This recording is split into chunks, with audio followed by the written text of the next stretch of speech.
Bloom ਦਾ ਵਕਤ ਵੀ ਆਉਣ ਹੀ ਵਾਲਾ ਆ। ਇਸ ਟਾਈਮ ਜਿਹੜੇ ਕਿਸਾਨ ਨੇ, ਖਾਸ ਕਰਕੇ ਜੇ ਆਪਾਂ ਬਦਾਮਾਂ ਦੀ ਖੇਤੀ ਨੂੰ ਲੈ ਕੇ ਕਰੀਏ, ਮੱਖੀਆਂ ਵਗੈਰਾ ਬੀਜ ਜਿਹੜੀਆਂ ਉਹ ਰੱਖੀਆਂ ਜਾ ਰਹੀਆਂ ਆ। ਸੋ ਉਸ ਨੂੰ ਲੈ ਕੇ ਕੀ ਅਪਡੇਟ ਆ, ਕੀ ਰੁਝੇਵੇਂ ਉਹਦੇ ਚੱਲ ਰਹੇ ਆ? ਜਿਹੜਾ ਲਾਸਟ ਟਾਈਮ ਬੀਜ ਦੀ ਕਾਫੀ ਸ਼ਾਰਟੇਜ ਸੀਗੀ, ਆਪਣੀ ਕਾਫੀ ਕਾਲੋਨੀਜ਼ ਕੋਲੈਪਸ ਹੋ ਗਈਆਂ ਸੀਗੀਆਂ ਤੇ ਉਸ ਨਾਲ ਹੋਇਆ ਕਿ ਮੇਰਾ ਬੀ ਕੀਪਰ ਕਾਫੀ ਮੰਨਿਆ ਪਰਮੰਨਿਆ ਸੀ ਜੀ। ਤੇ ਉਹਨਾਂ ਨੇ ਕੀਤਾ ਕਿ ਜੀ ਇੱਕ ਚੋਂ ਮੱਖੀਆਂ ਦੀ ਸ਼ਾਰਟੇਜ ਸੀਗੀ ਤੇ ਵਿੱਚੋਂ ਇੱਕ ਚੋਂ ਕੱਢ ਕੇ ਸਾਰਿਆਂ 'ਚ 1/8 ਕਰਕੇ ਰੱਖ ਗਏ ਜੀ ਸਾਰੇ। ਬਲੂਮ ਆ ਗਈ, ਮੱਖੀਆਂ ਬਹੁਤ ਥੋੜੀਆਂ ਉੱਡਣ।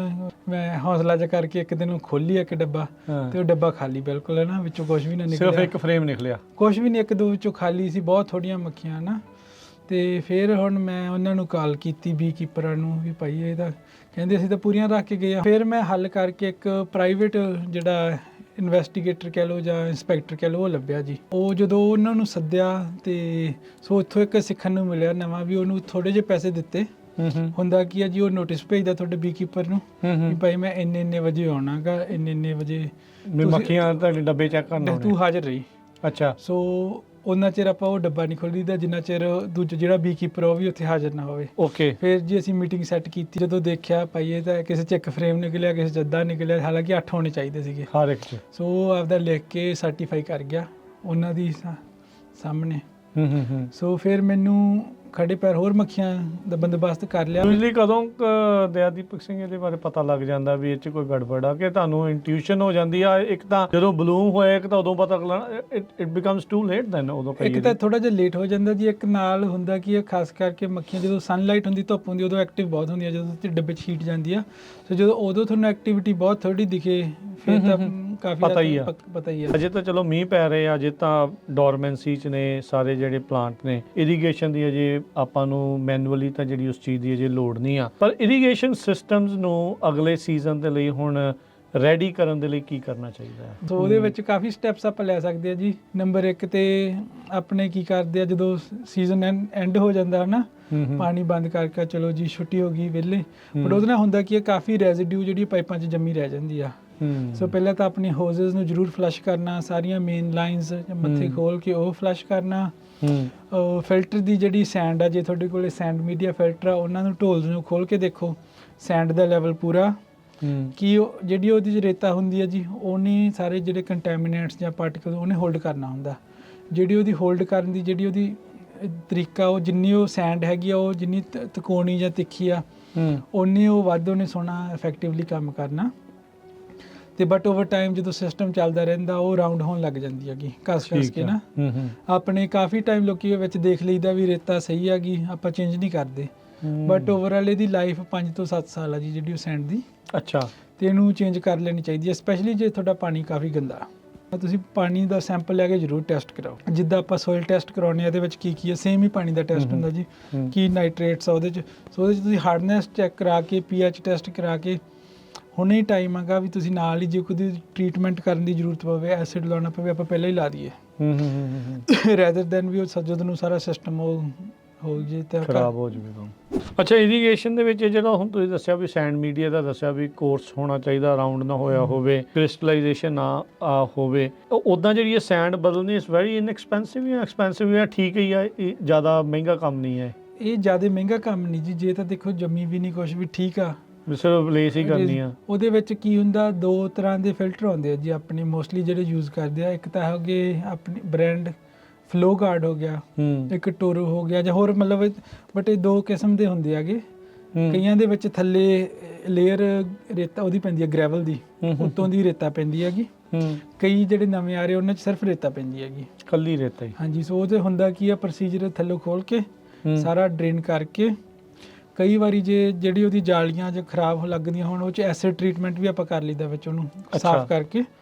ਜੇ ਉਹ ਨਹੀਂ ਲੱਗਦਾ ਤੁਹਾਨੂੰ ਜਿਹੜਾ ਅੰਡਰ ਸਾਰਾ ਸਾਫ਼ ਹੈਗਾ, ਕੁਛ ਜੰਮ ਹੈ ਨਹੀਂ, ਕ੍ਰਿਸਟਲਾਈਜੇਸ਼ਨ, ਫਿਰ ਉਹਦੇ ਵਿੱਚ ਤੁਹਾਡੇ ਫਿਲਟਰ ਦੀ ਰਿਕੁਆਇਰਮੈਂਟ ਦੇ ਹਿਸਾਬ ਨਾਲ ਪਹਿਲਾ ਲੇਅਰ ਗ੍ਰੈਵਲ ਦੀ ਪਾ ਕੇ ਉੱਤੋਂ ਸੈਂਡ ਪਾ ਦਈਦੀ ਆ। ਤੇ ਕੁਝ ਜ਼ਿਆਦਾ ਮਹਿੰਗਾ ਨਹੀਂ ਜੀ। ਤੁਸੀਂ ਜਦੋਂ ਪਰਚੇਸ ਕਰਨ ਜਾਣਾ, ਤੁਸੀਂ ਵੈਂਡਰ ਨੂੰ ਜਿਸ ਮਰਜ਼ੀ ਦੱਸ ਦਿਓ ਭਾਈ ਮੇਰੇ 2 48 ਇੰਚ ਜਾਂ 2 36 ਇੰਚ ਦੇ ਢੋਲ ਆ, ਉਹਨਾਂ ਕੋਲ ਹੁੰਦਾ ਸਾਰਾ ਹਿਸਾਬ ਕਿਤਾਬ, ਉਹਨਾਂ ਨੇ ਕਿੰਨੀ ਕਪੈਸਿਟੀ ਕਿੰਨਾ ਪੈਣਾ ਇਹਦੇ ਵਿੱਚ। ਹਾਂਜੀ। ਤੇ ਉਸ ਹਿਸਾਬ ਨਾਲ ਉਹਨਾਂ ਨੇ ਤੁਹਾਨੂੰ ਸਮਾਨ ਦੇ ਦੇਣਾ ਚੇਂਜ ਕਰਨ ਵਾਸਤੇ। ਇਹ 2 ਇਸ਼ੂ ਦੱਸੇ ਸੀ, ਇੱਕ ਤੇ ਇਹ ਹੋ ਗਿਆ ਨਾ ਵੀ ਗ੍ਰਾਂਟ ਲਿਖਣੀ ਹੋਈ ਔਖੀ ਆ, ਮਿਲਦੀ ਬੜਾ ਟਾਈਮ ਲਾ ਕੇ ਆ। ਸੋਲਰ ਨੂੰ ਲੈ ਕੇ ਹੋਰ ਕਿਹੜੇ ਇਸ਼ੂ ਜਿਹੜੇ ਇਸ ਟਾਈਮ ਸਾਹਮਣਾ ਕਰਨਾ ਪੈ ਰਿਹਾ? ਟਰੂ ਅਪ ਬਿੱਲ, ਹਰ ਮਹੀਨੇ ਬਿੱਲ, ਸੋਲਰ ਲੱਗਣ ਤੋਂ ਬਾਅਦ 'ਚ ਫੇਰ ਜ਼ਿਆਦਾ, ਇਹ ਕੀ ਚੱਕਰ ਕੀ ਚੱਲ ਰਿਹਾ ਹੈ? ਤਾਂ ਦੇਖੋ, ਜਿਹੜਾ ਤਾਂ ਰੀਪ ਵਰਸਸ ਸਵੀਪ ਆ, ਸਵੀਪ ਇੰਨਾ ਮੁਸ਼ਕਲ ਨਹੀਂ ਜਿੰਨਾ ਕਿ ਉਹਨਾਂ ਨੇ ਰੀਪ ਕੀਤਾ ਪਿਆ।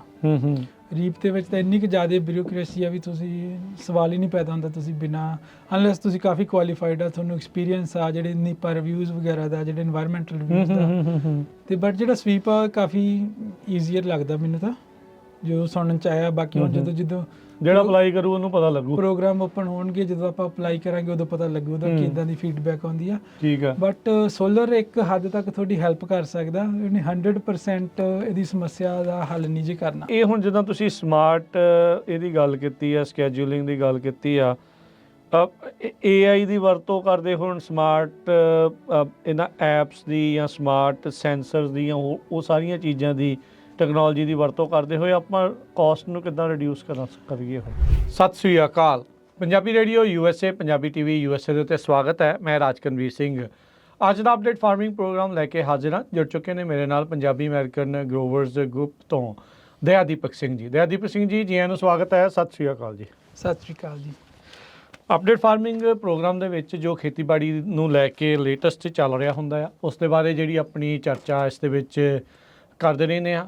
ਇੰਡਸਟਰੀ ਦੇ ਜਿਹੜੇ ਐਕਸਪਰਟਸ ਆ ਵੱਖ-ਵੱਖ, ਉਹਨਾਂ ਦੇ ਨਾਲ ਜਿਹੜੀ ਹਮੇਸ਼ਾ ਤੁਹਾਡੀ ਗੁਫ਼ਤਗੂ ਗੱਲਬਾਤ ਜਿਹੜੀ ਉਹ ਕਰਵਾਉਂਦੇ ਰਹਿੰਦੇ ਆ। ਦਯਾਦੀਪਕ ਸਿੰਘ ਕਿਸ ਟਾਈਮ ਦੇ ਉੱਤੇ ਪਹਿਲਾਂ NRCS ਮਹਿਕਮੇ ਦੇ ਨਾਲ USDA ਦੇ ਜੋ ਅੰਡਰ ਆਉਂਦਾ ਆ, ਉਸ ਦੇ ਵਿੱਚ ਕਾਫੀ ਲੰਮਾ ਸਮਾਂ ਇਹਨਾਂ ਨੇ ਕੰਮ ਕੀਤਾ ਆ। ਖੁਦ ਆਪ ਵੀ ਜਿਹੜੀ ਹੈ ਖੇਤੀ ਇੱਥੇ ਫਰੈਜ਼ਨੋ ਕਾਊਂਟੀ ਦੇ ਇਲਾਕੇ ਦੇ ਵਿੱਚ ਬਦਾਮਾਂ ਦੀ ਜਿਹੜੀ ਉਹ ਕਰਦੇ ਆ। ਦਯਾਦੀਪਕ ਸਿੰਘ ਜੀ, ਗੱਲਬਾਤ ਦੀ ਜਿਹੜੀ ਸ਼ੁਰੂਆਤ ਕਰਦੇ ਆ, ਬਲੂਮ ਦਾ ਵਕਤ ਵੀ ਆਉਣ ਹੀ ਵਾਲਾ ਆ। ਇਸ ਟਾਈਮ ਜਿਹੜੇ ਕਿਸਾਨ ਨੇ, ਖਾਸ ਕਰਕੇ ਜੇ ਆਪਾਂ ਬਦਾਮਾਂ ਦੀ ਖੇਤੀ ਨੂੰ ਲੈ ਕੇ ਕਰੀਏ ਤਾਂ ਮੱਖੀਆਂ ਵਗੈਰਾ ਬੀਜ ਜਿਹੜੀਆਂ ਉਹ ਰੱਖੀਆਂ ਜਾ ਰਹੀਆਂ ਆ। ਸੋ ਉਸ ਨੂੰ ਲੈ ਕੇ ਕੀ ਅਪਡੇਟ ਆ, ਕੀ ਰੁਝੇਵੇਂ ਉਹਦੇ ਚੱਲ ਰਹੇ ਹੈਗੇ ਆ? ਜੀ ਰਾਜਕਰਨ ਜੀ, ਸੋ ਤੁਹਾਨੂੰ ਪਤਾ ਬਲੂਮ ਦਾ ਟਾਈਮ ਆਉਣ ਵਾਲਾ, ਤੇ ਲਾਸਟ ਟਾਈਮ ਜਦੋਂ ਮੇਰੇ ਆਪ ਦੀ ਖੇਤੀ ਦੇ ਵਿੱਚ ਇੱਕ ਨਿੱਜੀ ਤਜਰਬਾ ਹੋਇਆ ਸੀਗਾ, ਖਾਸ ਕਰਕੇ ਮੱਖੀਆਂ ਦੇ ਕਾਰਨ, ਸੋ ਆਪਾਂ ਦਰਸ਼ਕਾਂ ਨਾਲ ਸ਼ੇਅਰ ਕਰਨਾ ਚਾਹੁੰਦੇ ਹਾਂ। ਜ਼ਰੂਰ। ਸੋ 2 ਵਾਰੀ ਹੋ ਗਈਆਂ ਜੀ, ਮੈਂ ਬੀ ਕੀਪਰ ਵੀ ਚੇਂਜ ਕੀਤਾ ਸੀ, ਬਟ ਖਾਸ ਕਰਕੇ ਜਿਹੜਾ ਲਾਸਟ ਟਾਈਮ ਬੀਜ ਦੀ ਕਾਫੀ ਸ਼ਾਰਟੇਜ ਸੀਗੀ, ਆਪਣੀ ਕਾਫੀ ਕਾਲੋਨੀਜ਼ ਕਲੈਪਸ ਹੋ ਗਈਆਂ ਸੀਗੀਆਂ। ਤੇ ਉਸ ਨਾਲ ਹੋਇਆ ਕਿ ਮੇਰਾ ਬੀ ਕੀਪਰ ਕਾਫੀ ਮੰਨਿਆ ਸੀ ਜੀ। ਅੱਛਾ। ਉਹ ਵਿੱਚੋਂ ਆਲਮੋਸਟ ਇੱਕ ਡੱਬੇ ਚੋਂ ਫਰੇਮਸ ਕੱਢ ਕੇ ਵਿੱਚ ਇੱਕ ਇੱਕ ਕਰਕੇ, ਹਨਾ, ਜਿੱਦਾਂ ਇੱਕ ਯੂਜਲੀ ਆਪਾਂ 1 ਏਕੜ ਦੇ ਵਿੱਚ 2 ਬਕਸੇ ਰੱਖ ਦਿਆਂਗੇ, 2 ਹਾਈਵਸ ਪਰ ਏਕੜ, ਤੇ ਇੱਕ ਜਿਹੜੀ ਉਹਦਾ ਹਾਈਵ ਹੁੰਦੀ ਆ ਉਹ 8 ਫਰੇਮ ਹੁੰਦੀ ਹੈਗੀ। ਉਹ ਚ ਕਿੰਨੇ ਮੱਖੀਆਂ ਦਾ ਕਾਊਂਟ, ਤੇ ਉਹਨਾਂ ਨੇ ਕੀਤਾ ਕਿ ਜੀ ਇੱਕ ਚੋਂ ਮੱਖੀਆਂ ਦੀ ਸ਼ਾਰਟੇਜ ਸੀਗੀ, ਤੇ ਵਿੱਚੋਂ ਇੱਕ ਚੋਂ ਕੱਢ ਕੇ ਸਾਰਿਆਂ ਚ 1/8 ਕਰਕੇ ਰੱਖ ਗਏ ਜੀ ਸਾਰੇ। 8 ਦੀ ਥਾਂ ਤੇ 1 ਰੱਖ ਗਏ? ਹਾਂਜੀ। ਸੋ ਟੋਟਲੀ 2 ਇੱਕ ਬਕਸੇ ਦਾ ਮਾਲ 8 ਬਕਸੇ ਚ ਪਾ ਕੇ, ਤੇ ਮੇਰੇ ਟੋਟਲ ਬਕਸੇ ਰੱਖ ਗਏ ਜੀ ਉਸ ਹਿਸਾਬ ਨਾਲ ਗਿਣ ਕੇ। ਤੇ ਤੁਸੀਂ ਇਕੱਲੇ ਬਕਸੇ ਦੇਖੇ? ਆਪਾਂ ਬਕਸੇ ਦੇਖੇ ਤੇ ਇਤਬਾਰ ਕੀਤਾ ਵੀ ਠੀਕ ਆ, ਵੀ ਸਹੀ ਹੋਣਾ ਅੰਦਰ, ਕਾਫੀ ਨਾਮੀ ਬੀ ਕੀਪਰ ਆ ਗਏ। ਤੇ ਆਪਾਂ ਠੀਕ ਹੈ ਜੀ ਦੇਖ ਲਿਆ, ਤੇ ਬਲੂਮ ਆ ਗਈ, ਮੱਖੀਆਂ ਬਹੁਤ ਥੋੜੀਆਂ ਉੱਡਣ। ਚੱਕਰ ਕੀ ਆ ਨਾ, ਫਿਰ ਆਪ ਨੂੰ ਲੱਗੇ ਵੀ ਸ਼ਾਇਦ ਠੰਡ ਆ, ਵੀ ਉੱਡਦੀਆਂ ਨਹੀਂ ਹੋਣੀਆਂ, ਵੀ ਬਹਾਨੇ ਦਾ ਵੀ ਆਪਾਂ ਸੋਚ ਲੈਂਦੇ ਆ, ਤਸੱਲੀ ਦਿੰਦੇ ਆ। ਫਿਰ ਦੇਖਿਆ ਵੀ ਆਲੇ ਦੁਆਲੇ ਵੀ ਅੱਜ ਤਾਂ ਗਰਮੀ ਵੀ ਬਹੁਤ ਆ, ਬਲੂਮ ਵੀ ਪੀਕ ਤੇ ਹੋ ਗਈ, ਤੇ ਮੱਖੀਆਂ ਤਾਂ ਉੱਡ ਹੀ ਨਹੀਂ ਰਹੀਆਂ, ਹਨਾ। ਤੇ ਫਿਰ ਭਾਈ ਮੈਂ ਹੌਸਲਾ ਜਿਹਾ ਕਰਕੇ ਇੱਕ ਦਿਨ ਖੋਲੀ ਇੱਕ ਡੱਬਾ, ਤੇ ਉਹ ਡੱਬਾ ਖਾਲੀ ਬਿਲਕੁਲ, ਹੈ ਨਾ, ਵਿੱਚੋਂ ਕੁਝ ਵੀ ਨਾ ਨਿਕਲਿਆ, ਸਿਰਫ ਇੱਕ ਫਰੇਮ ਨਿਕਲਿਆ, ਕੁਝ ਵੀ ਨਹੀਂ, 1-2 ਵਿੱਚੋਂ ਖਾਲੀ ਸੀ, ਬਹੁਤ ਥੋੜੀਆਂ ਮੱਖੀਆਂ, ਨਾ। ਤੇ ਫਿਰ ਹੁਣ ਮੈਂ ਉਹਨਾਂ ਨੂੰ ਕਾਲ ਕੀਤੀ ਬੀ ਕੀਪਰਾਂ ਨੂੰ, ਵੀ ਭਾਈ ਇਹ ਤਾਂ ਕਹਿੰਦੇ ਅਸੀਂ ਤਾਂ ਪੂਰੀਆਂ ਰੱਖ ਕੇ ਗਏ, ਹੁਣ ਇਹ ਵਰਡ ਟੂ ਮਾਊਥ ਚੱਲਦਾ ਜੀ। ਅੱਛਾ। ਤੇ ਜੇ ਫਿਰ ਉੱਥੇ ਮੈਨੂੰ ਥੋੜਾ ਜਿਹਾ ਸਰਚ ਕਰਨ ਲੱਗਿਆ ਵੀ ਆਪਾਂ ਹੁਣ ਕੀ ਕਰ ਸਕਦੇ ਹਾਂ ਇੱਥੇ ਆ ਸਿਚੁਏਸ਼ਨ ਦੇ ਵਿੱਚ। ਹੁਣ ਮੇਰਾ ਕ੍ਰੌਪ ਵੀ ਜਾਊਗਾ, ਅਗਲਿਆਂ ਨੇ ਕੁਝ ਕਰਨਾ ਨਹੀਂ, ਮੈਂ ਪੈਸੇ ਵੀ ਦੇਈ ਬੈਠਾ, ਨਾ। ਫਿਰ ਮੈਂ ਕਾਊਂਟੀ ਵਾਲੇ ਨੂੰ ਕਾਲ ਕੀਤੀ 1-2 ਥਾਵਾਂ ਨੂੰ, ਤੇ ਪਰ ਉੱਥੇ ਮੈਨੂੰ ਕੋਈ ਇੰਸਪੈਕਸ਼ਨ ਦਾ ਕੋਈ ਹੱਲ ਨਾ ਮੈਨੂੰ ਲੱਭਿਆ ਜੀ। ਹਾਲਾਂਕਿ ਕਾਫੀ ਕਾਊਂਟੀਜ਼ ਜਾਂ ਹੋਰ ਰਿਸੋਰਸਿਸ ਹੈਗੇ ਆ ਜਿਹੜੇ ਤੁਸੀਂ ਉਹਨਾਂ ਨੂੰ ਕਾਲ ਕਰਕੇ ਵੀ ਹਾਈਵਸ ਦੀ ਇੰਸਪੈਕਸ਼ਨ ਕਰ ਸਕਦੇ ਆ। ਤੇ ਆਪਣੇ ਫਰੈਜ਼ਨੋ ਕਾਊਂਟੀ ਚ ਮਿਲਿਆ ਨਹੀਂ ਮੈਨੂੰ ਉਦੋਂ ਉਸ ਟਾਈਮ ਤੇ ਕੁਝ ਲੱਭਿਆ ਨਹੀਂ ਜੀ। ਅੱਛਾ। ਸੋ ਫਿਰ ਮੈਂ ਹੱਲ ਕਰਕੇ ਇੱਕ ਪ੍ਰਾਈਵੇਟ ਜਿਹੜਾ ਇਨਵੈਸਟੀਗੇਟਰ ਕਹਿ ਲਓ ਜਾਂ ਇੰਸਪੈਕਟਰ ਕਹਿ ਲਓ, ਉਹ ਲੱਭਿਆ ਜੀ। ਸੋ ਉਹ ਜਦੋਂ ਉਹਨਾਂ ਨੂੰ ਸੱਦਿਆ, ਤੇ ਸੋ ਇੱਥੋਂ ਇੱਕ ਸਿੱਖਣ ਨੂੰ ਮਿਲਿਆ ਨਵਾਂ, ਵੀ ਉਹਨੂੰ ਥੋੜੇ ਜਿਹੇ ਪੈਸੇ ਦਿੱਤੇ। ਹੁੰਦਾ ਕੀ ਆ ਜੀ, ਉਹ ਨੋਟਿਸ ਭੇਜਦਾ ਤੁਹਾਡੇ ਬੀ ਕੀਪਰ ਨੂੰ ਵੀ ਭਾਈ ਮੈਂ ਇੰਨੇ ਵਜੇ ਆਉਣਾਗਾ, ਇੰਨੇ ਵਜੇ ਮੱਖੀਆਂ ਤੁਹਾਡੇ ਡੱਬੇ ਚੈੱਕ ਕਰਨਾ, ਤੂੰ ਹਾਜ਼ਰ ਰਹੀ। ਅੱਛਾ। ਸੋ ਉਹਨਾਂ ਚਿਰ ਆਪਾਂ ਉਹ ਡੱਬਾ ਨਹੀਂ ਖੋਲੀਦਾ ਜਿੰਨਾ ਚਿਰ ਦੂਜਾ ਜਿਹੜਾ ਬੀਕੀਪਰ ਉਹ ਵੀ ਉੱਥੇ ਹਾਜ਼ਰ ਨਾ ਹੋਵੇ। ਓਕੇ। ਫਿਰ ਜੀ ਅਸੀਂ ਮੀਟਿੰਗ ਸੈੱਟ ਕੀਤੀ, ਇੱਕ ਮੈਂ ਸੀ, 2-3 ਮੇਰੇ ਗਵਾਂਢੀ ਹੋਰ ਜਿਨ੍ਹਾਂ ਨੇ ਸੇਮ ਬੀਕੀਪਰ ਯੂਜ਼ ਕਰਦੇ ਸੀ, ਸਾਰਿਆਂ ਨੇ ਅਸੀਂ ਰਲ ਕੇ ਤੇ ਮੱਖੀਆਂ ਲਈਆਂ ਸੀ। ਹਾਂਜੀ। ਤੇ ਉਹ ਜਦੋਂ ਡੱਬੇ ਖੋਲੇ ਜੀ ਸੱਦ ਲਏ ਜੀ, 2 ਦਿਨ ਇੰਸਪੈਕਸ਼ਨ ਕੀਤੀ ਹੈ। ਮੈਂ ਵੀ ਉੱਥੇ ਇੱਕ ਸੂਟ ਜਾਂ ਮੇਰੇ ਪਾ ਲਿਆ, ਇੱਕ ਉਹਨੇ ਪਾ ਲਿਆ, ਅਸੀਂ 3 ਜਣੇ ਸੀਗੇ। ਸੇ ਜਦੋਂ ਦੇਖਿਆ ਪਾਈਏ ਤਾਂ ਕਿਸੇ 'ਚ ਇੱਕ ਫਰੇਮ ਨਿਕਲਿਆ, ਕਿਸੇ 'ਚ ਅੱਧਾ ਨਿਕਲਿਆ, ਹਾਲਾਂਕਿ 8 ਹੋਣੇ ਚਾਹੀਦੇ ਸੀਗੇ ਹਰ ਇੱਕ 'ਚ। ਸੋ ਉਹ ਆਪਦਾ ਲਿਖ ਕੇ ਸਰਟੀਫਾਈ ਕਰ ਗਿਆ ਉਹਨਾਂ ਦੀ ਸਾਹਮਣੇ। ਸੋ ਫਿਰ ਮੈਨੂੰ ਖੜੇ ਪੈਰ ਹੋਰ ਮੱਖੀਆਂ ਦਾ ਬੰਦੋਬਸਤ ਕਰ ਲਿਆ। ਬਟ ਇਹਦੇ 'ਚੋਂ ਸਿੱਟਾ ਇਹ ਮਿਲਦਾ ਜੀ ਵੀ ਆਪਾਂ ਜੇ ਤੁਹਾਨੂੰ ਹੋਵੇ ਸ਼ੱਕ, ਜੇ ਨਹੀਂ ਵੀ ਹੁੰਦਾ, ਜਸਟ ਫॉर ਅਸ਼ੋਰੈਂਸ ਪਰਪਸਿਸ ਹੈ ਨਾ, ਪ੍ਰਾਈਵੇਟ ਕਾਫੀ ਅਵੇਲੇਬਲ ਆ ਗਈ ਕਾਫੀ। ਤੁਸੀਂ ਜਦੋਂ ਰੱਖਣ ਜਾਂਦੇ ਉਦੋਂ ਨਹੀਂ ਚੈੱਕ ਕਰ ਸਕਦੇ? ਇੱਕ ਤਾਂ ਅਰਲੀ ਰੱਖ ਲੈਂਦੇ ਆ ਜੀ, ਪਲੱਸ ਉਹ ਕਾਫੀ ਬੀਕੀਪਰ ਲਾਈਕ ਨਹੀਂ ਕਰਦੇ ਤੁਸੀਂ ਉਹਨਾਂ ਦੀ ਚੀਜ਼ ਨਾਲ ਛੇੜਖਾਨੀ ਕਰੋ। ਅੱਛਾ। ਤੇ ਬਟ ਜਦੋਂ ਆਪਾਂ ਪ੍ਰਾਈਵੇਟ, ਚਲੋ ਠੀਕ ਆ, ਅਸੀਂ ਉਹ ਜਾਇਜ਼ ਮੰਨਦੇ ਵੀ ਛੇੜਖਾਨੀ ਨਾ ਕਰੋ, ਪਰ ਤੁਸੀਂ ਤਾਂ ਆਪ ਸਿੱਧਾ ਉਹਨਾਂ ਦੇ ਪੂਰੇ ਫਸਲ ਦੇ ਨਾਲ ਹੀ ਖੇਡਣ ਡਏ। ਬਿਲਕੁਲ ਜੀ। ਸੋ ਇਹਦੇ 'ਚ ਕਾਫੀ ਗਰੋਰਸ ਨੂੰ ਮੈਂ ਇਹੀ ਦੱਸਣਾ ਚਾਹੁੰਦਾ ਵੀ ਆਪਸ਼ਨਸ ਅਵੇਲੇਬਲ ਹੈਗੀਆਂ ਕਾਫੀ। ਪ੍ਰਾਈਵੇਟ ਜਿਹੜੇ ਇੰਸਪੈਕਟਰ ਹੈਗੇ ਉਹ ਕਾਲ ਕਰਕੇ ਤੇ ਤੁਸੀਂ ਆਪਦੀ ਫਰੇਮਸ ਦੀ, ਆਪਦੀ ਹਾਈਵਸ ਦੀ ਇੰਸਪੈਕਸ਼ਨ ਜ਼ਰੂਰ ਕਰਾ ਲਓ ਜੇ ਤੁਹਾਨੂੰ ਸ਼ੱਕ ਆ ਵੀ ਇਹਦੇ ਵਿੱਚ ਕੋਈ ਗੜਬੜ ਹੋਈ ਆ। ਸੋ ਉਹਦੇ ਨਾਲ ਤੁਸੀਂ ਪੈਸੇ ਦਾ ਯੂਜੂਅਲੀ ਕਦੋਂ ਦਯਾਦੀਪਕ ਸਿੰਘ ਇਹਦੇ ਬਾਰੇ ਪਤਾ ਲੱਗ ਜਾਂਦਾ ਵੀ ਇਹ 'ਚ ਕੋਈ ਗੜਬੜ ਆ, ਕਿ ਤੁਹਾਨੂੰ ਇੰਟਿਊਸ਼ਨ ਹੋ ਜਾਂਦੀ ਆ? ਇੱਕ ਤਾਂ ਜਦੋਂ ਬਲੂਮ ਹੋਇਆ, ਇੱਕ ਤਾਂ ਉਦੋਂ ਪਤਾ ਲੱਗਣਾ, it becomes too late then ਉਦੋਂ? ਇੱਕ ਤਾਂ ਥੋੜਾ ਜਿਹਾ ਲੇਟ ਹੋ ਜਾਂਦਾ ਜੀ। ਇੱਕ ਨਾਲ ਹੁੰਦਾ ਕਿ ਇਹ ਖਾਸ ਕਰਕੇ ਮੱਖੀਆਂ ਜਦੋਂ ਸਨਲਾਈਟ ਹੁੰਦੀ, ਧੁੱਪ ਹੁੰਦੀ, ਉਦੋਂ ਐਕਟਿਵ ਬਹੁਤ ਹੁੰਦੀਆਂ, ਜਦੋਂ ਡੱਬੇ 'ਚ ਹੀਟ ਜਾਂਦੀ ਆ। ਸੋ ਜਦੋਂ ਉਦੋਂ ਤੁਹਾਨੂੰ ਐਕਟੀਵਿਟੀ ਬਹੁਤ ਥੋੜੀ ਦਿਖੇ ਫਿਰ ਤਾਂ ਕਾਫੀ ਪਤਾ ਹੀ ਆ। ਪਰ ਉਹ ਤੁਹਾਡਾ ਵਰਡ ਟੂ ਮਾਊਥ ਜੇ ਤੁਸੀਂ ਕੱਲ ਨੂੰ ਕਲੇਮ ਕਰਦੇ ਆ ਜਾਂ ਕੋਈ ਇਸ਼ੂਜ਼ ਆਉਂਦਾ, ਫਿਰ ਉਹ ਚੱਲਦਾ ਨਹੀਂ ਨਾ। ਉਹਦੀ ਜਿਹੜਾ ਇੰਸਪੈਕਟਰ ਦੀ ਰਿਪੋਰਟ ਆ ਉਹਦੇ ਨਾਲ ਤੁਸੀਂ ਪ੍ਰਾਈਸ ਵੀ ਸਰਟੀਫਾਈਡ ਆ ਜੀ। ਇਹ ਫਰਾਡ ਦਾ ਕੁਝ ਵੀ ਤੁਸੀਂ ਕਰ ਸਕਦੇ ਆ। ਬਟ ਇਹ ਇੱਕ ਸਰਵਿਸ ਅਵੇਲੇਬਲ ਹੈਗੀ ਤੇ ਜਿਹਦੀ ਸੋ ਉਹਨਾਂ ਨੂੰ ਕੀ ਬੀ ਹਾਈਵ ਇੰਸਪੈਕਟਰ ਕਹਿੰਦੇ ਆ ਉਹਨਾਂ ਨੂੰ? ਹਾਂਜੀ। ਮੈਨੂੰ ਇੱਕ ਬੇਕਰਸਫੀਲਡ ਤੋਂ ਮਿਲਿਆ ਸੀਗਾ ਬੰਦਾ, ਤੇ ਉਹ $3 ਹਾਈਵ ਦੇ ਉਹਨੇ ਲਏ ਸਿਰਫ ਹੀ ਚੈੱਕ ਕਰਨ ਦੇ। ਤੇ ਆਉਣ ਜਾਣ ਦਾ ਖਰਚਾ ਲਿਆ ਹੋਣਾ? ਨਹੀਂ, ਟੋਟਲ ਇੰਨਾ ਸੀ। ਫਿਰ ਉਹ ਆਲੇ ਦੁਆਲੇ ਸਾਰੇ ਅਪਾਇੰਟਮੈਂਟ ਲੈ ਲੈਂਦਾ ਵੀ ਮੈਂ ਇਸ ਤਰੀਕ ਨੂੰ ਇਸ ਦਿਨ 'ਚ ਇੱਥੇ ਹੋਣਾਗਾ। ਠੀਕ ਆ। ਤੇ ਹੋਰ ਵੀ ਕਾਫੀ ਸਰਵਿਸਿਜ਼ ਅਵੇਲੇਬਲ ਆ ਗਈਆਂ ਕਈ ਬੰਦੇ, ਪਰ ਮੈਨੂੰ ਖੜੇ ਪੈਰ ਉਹ ਇੱਕ ਬੰਦੇ ਨੇ ਕਾਫੀ ਹੈਲਪ ਕੀਤੀ ਜੀ। ਤੇ ਇਹ ਹੁਣ ਜਿਹੜਾ ਬਲੂਮ ਆ ਇਸ ਵਾਰ ਅਰਲੀ ਆਉਣ ਦਾ ਅੰਦਾਜ਼ਾ ਆ ਜਾਂ ਕਿੱਦਾਂ ਆ? ਪਰ ਹੁਣ ਦੇਖੋ ਜਿੱਦਾਂ ਧੁੰਦ ਪੈ ਰਹੀ ਆ ਆਪਣੇ, ਇਹ ਡੋਰਮੈਂਸੀ ਚੱਲ ਰਹੀ ਆ ਵਿੱਚ, ਜੇ ਇਦਾਂ ਲੱਗ ਰਿਹਾ ਸੀਗਾ ਵੀ ਅੱਖਾਂ ਫੁੱਲਣ ਲੱਗ ਗਈਆਂ ਆ। ਹਾਂਜੀ, ਵਿੱਚ ਜੇ ਲੱਗ ਰਿਹਾ ਸੀ ਬਰਡਸ ਜਲਦੀ ਫਲਾਵਰਿੰਗ ਹੋਊਗੀ, ਬਟ ਹੁਣ ਫਿਰ ਧੁੰਦ ਦੇ ਠੰਡ ਕਰਕੇ ਲੱਗਦਾ ਵੀ ਬਲੂਮ ਅਰਲੀ ਤਾਂ ਆਊਗਾ, ਬਟ ਜਿੰਨਾ ਐਂਟੀਸਪੇਟਡ ਸੀਗਾ ਜਲਦੀ ਸੀ ਉਹਨਾਂ ਨਹੀਂ ਹੋਣਾ। ਬਟ ਮੋਸਟਲੀ ਤੁਸੀਂ ਐਕਟੀਵਿਟੀ ਤੁਸੀਂ ਦੇਖ ਲਓਗੇ, ਲੋਕਾਂ ਦੇ ਹਾਈਵਸ ਆਉਣ ਲੱਗ ਗਈਆਂ ਆਲਰੇਡੀ, ਖਾਸ ਕਰਕੇ। ਤੁਸੀਂ ਦਿਖਾਉਂਦੀਆਂ? ਨਹੀਂ, ਆਪਣੇ ਨਹੀਂ ਜੀ, ਹੁਣ ਆਪਾਂ ਤਾਂ ਚੇਂਜ ਕਰ ਰਹੇ ਹਾਂ, ਨੌਨ ਸੈਲਫ ਪੋਲੀਨੇਟਿੰਗ ਵੱਲ ਨੂੰ ਜਾ ਰਹੇ ਹਾਂਗੇ ਪੱਟ ਕੇ ਨਾ। ਠੀਕ ਆ। ਇਸੇ ਦੁੱਖੋਂ ਹੀ ਕਈ ਝਟਕੇ ਲੱਗਦੇ ਨੇ ਬੰਦੇ ਨੂੰ, ਹਨਾ? ਹਾਂਜੀ। ਕਿਤੇ ਕੋਈ ਰੁੱਖਾਂ ਨੂੰ ਬਿਮਾਰੀ ਪੈ ਜਾਂਦੀ ਆ ਜਾਂ ਇਹ ਸਾਰੀਆਂ ਚੀਜ਼ਾਂ ਦੇ ਨਾਲ। ਸੈਲਫ ਪੋਲੀਨੇਟਿੰਗ ਵਾਲੀ ਕਿਹੜੀ ਆ ਜਿਹੜੀ ਵੈਰਾਈਟੀ ਆ ਜ਼ਿਆਦਾ ਚੱਲਦੀ? ਯੂਜੂਅਲੀ ਆਪਣੇ ਜੀ ਜਿੱਦਾਂ ਪਹਿਲਾਂ ਜਿਹੜੀ ਮੰਨੀ ਪਰਮੰਨੀ ਵੈਰਾਈਟੀ ਸੀਗੀ ਉਹ ਸੀਗੀ ਇੰਡੀਪੈਂਡੈਂਸ, ਸਾਰੇ ਲਾਉਂਦੇ ਸੀਗੇ। ਤੇ ਫਿਰ ਸ਼ਾਸਤਾ ਵੀ ਕਾਫੀ ਕਾਮਨ ਰਹੀ ਆ ਜੀ। ਹੁਣ ਇਹਨਾਂ ਦੋਵਾਂ ਦੇ ਆਪਦੇ ਇਸ਼ੂ ਸਾਹਮਣੇ ਆਏ ਆ ਕਿ ਜਿਹੜਾ ਕਿ ਇੰਡੀਪੈਂਡੈਂਸ ਆ ਉਹਦੀ ਸਟਿਕਿੰਗ ਦਾ ਬਹੁਤ ਇਸ਼ੂ ਆਉਂਦਾ ਸੀ। ਜਦੋਂ ਝਾੜਦੇ ਆ ਕਾਫੀ ਮੰਮੀ ਉਹ ਰਹਿ ਜਾਂਦੇ ਸੀ ਨਾ, ਝਾੜਦੇ ਨਹੀਂ ਸੀ, ਫਿਰ ਉਹਨਾਂ 'ਚ ਵਾਰਮਸ ਦਾ ਪ੍ਰੋਬਲਮ ਆ ਜਾਂਦੀ ਸੀਗੀ। ਜਿਹੜੀ ਸ਼ਾਸਤਾ ਸੀ ਜੀ, ਇਹਦਾ ਕਹਿੰਦੇ ਇਹ ਵੀ ਅਲਟਰਨੇਟਿਵ ਬੇਅਰਿੰਗ ਹੈਗੀ, ਵੀ 1 ਸਾਲ ਝਾੜ ਵੱਧ ਹੁੰਦਾ, 1 ਸਾਲ ਘੱਟ ਹੁੰਦਾ ਹੈਗਾ। ਸੋ ਜਿਹੜਾ ਹੁਣ ਅਸੀਂ ਟਰਾਈ ਕਰ ਰਹੇ ਆ ਉਹ ਕਰ ਰਿਹਾ ਜ਼ੋਰੀਜ਼ਾਨੀ। ਅੱਛਾ। ਇਹ USDA ਦੀ ਵੈਰਾਈਟੀ ਆ ਤੇ ਕਾਫੀ ਪੋਜ਼ਿਟਿਵ ਫੀਡਬੈਕ ਮੈਂ ਇਹਨਾਂ ਦੀ ਸੁਣੀ ਆ ਜੀ। ਇਹ ਨਵੇਂ ਆਈ ਆ ਵੈਰਾਈਟੀ ਜਾਂ ਵੈਰਾਈਟੀ ਤਾਂ ਪੁਰਾਣੀ ਆ ਜੀ, ਪਰ ਇਹ ਹੁਣ ਕਾਫੀ ਪਪੂਲੈਰਿਟੀ ਆਪਣੇ ਇਲਾਕੇ 'ਚ ਨਵੀਂ ਹੈ? ਨਹੀਂ, ਆਪਣੇ ਨਹੀਂ, ਨਵੀਂ ਨਹੀਂ ਜੀ, ਪਰ ਇਹ ਇੰਨੀ ਕਾਮਨ ਨਹੀਂ ਯੂਜ਼ ਕੀਤੀ ਸੀ ਲੋਕਾਂ ਨੇ, ਘੱਟ ਯੂਜ਼ ਕੀਤੀ। ਬਟ ਹੁਣ ਜਿਹੜੇ ਤੇ ਡੇਵ ਵਿਲਸਨ ਨੇ ਕਾਫੀ ਟਰਾਇਲਸ ਇਹਨਾਂ ਦੇ, ਉਹਨੇ ਪਪੂਲੈਰਿਟੀ ਗੇਨ ਕੀਤੀ। ਉਹਨਾਂ ਨੇ ਲਾਇਆ ਜੀ ਜਿਹੜਾ ਹਾਈ ਡੈਂਸਿਟੀ ਪਲਾਂਟਿੰਗ ਲਾਈ ਆ, ਤੇ ਉਹਦੇ ਵਿੱਚ ਤੀਜੇ ਸਾਲ ਉਹ 2700 ਪਾਉਂਡ ਥਰਡ ਲੀਫ ਤੇ। ਹਾਂਜੀ, ਥਰਡ ਲੀਫ ਤੇ। ਹਾਈ ਡੈਂਸਿਟੀ ਦੇ ਵਿੱਚ ਕੀ ਆ ratio? I think spacing 20/10 I could be wrong, ਹੈ ਨਾ, ਬਟ ਕਾਫੀ ਜ਼ਿਆਦਾ ਉਹਨਾਂ ਨੇ ਅਗਰੈਸਿਵ ਪਲਾਂਟਿੰਗ ਕੀਤੀ ਹੈਗੀ। ਪਰ ਉਹ ਹਜੇ ਟੂ ਅਰਲੀ ਆ ਵੀ ਆਪਾਂ ਮਾਡਲ ਤੇ ਮੈਂ ਅਗਰੀ ਵੀ ਨਹੀਂ ਕਰਦਾ, ਕਿਉਂਕਿ ਅੱਗੇ ਜਾ ਕੇ ਜਦੋਂ ਟਰੀਜ਼ ਦੀ ਗਰੋਥ ਬਹੁਤ ਹੋ ਗਈ ਫਿਰ ਉਹਨਾਂ ਨੇ ਆਪਸ 'ਚ ਖਹਿ ਜਾਣਾ ਤੇ ਫਿਰ ਇਸ਼ੂਜ਼ ਆ ਸਕਦੇ ਆ। ਪਰ ਓਵਰਆਲ ਵੈਰਾਈਟੀ ਦਾ ਰਿਸਪੌਂਸ ਬਹੁਤ ਸੋਹਣਾ ਆਇਆ ਜੀ। ਕਹਿੰਦੇ ਕਿ ਇਹਦੀ ਜਿਹੜੀ ਉਹਦੀ ਹੱਲ ਆ ਇਹ ਬਟਰਫਲਾਈ ਨੂੰ ਖੁੱਲਦੀ ਹੈਗੀ, ਸੋ ਉਹਦੇ 'ਚ ਗਾਂ ਅੱਗੇ ਬਿਮਾਰੀਆਂ ਵੇਖਾਂਗੇ ਅਗਸਤ ਦੇ ਵਿੱਚ ਕਿੱਦਾਂ ਖੁੱਲਦੀ ਆ ਕਿ ਨਹੀਂ। ਬਿਲਕੁਲ ਨਵੇਂ ਹੀ ਲਾਏ ਆ ਹੁਣ ਤੁਸੀਂ? ਹਾਂਜੀ, ਬਿਲਕੁਲ ਨਵੇਂ। ਪਰ ਅਜੇ ਤਾਂ ਫਿਰ ਤੁਹਾਨੂੰ ਤਾਂ ਝਾੜ ਨੂੰ ਅਜੇ ਲੱਗ ਜਾਣਾ, ਵੇਟ ਕਰਨੀ ਪੈਣੀ ਆ 2 ਸਾਲ ਤੱਕ ਜਾਂ 3 ਤੱਕ ਲੱਗ ਜੂ, ਪਤਾ ਕੀ ਬਣਦਾ। ਬਟ ਆਪਣੇ ਏਰੀਆ ਦੇ ਵਿੱਚ ਕਾਫੀ ਪਲਾਂਟਿੰਗ ਹੋ ਰਹੀ ਹੈ ਜ਼ੋਰੀਜ਼ਾਨੀ ਦੀ। ਠੀਕ ਹੈ। ਠੀਕ ਆ।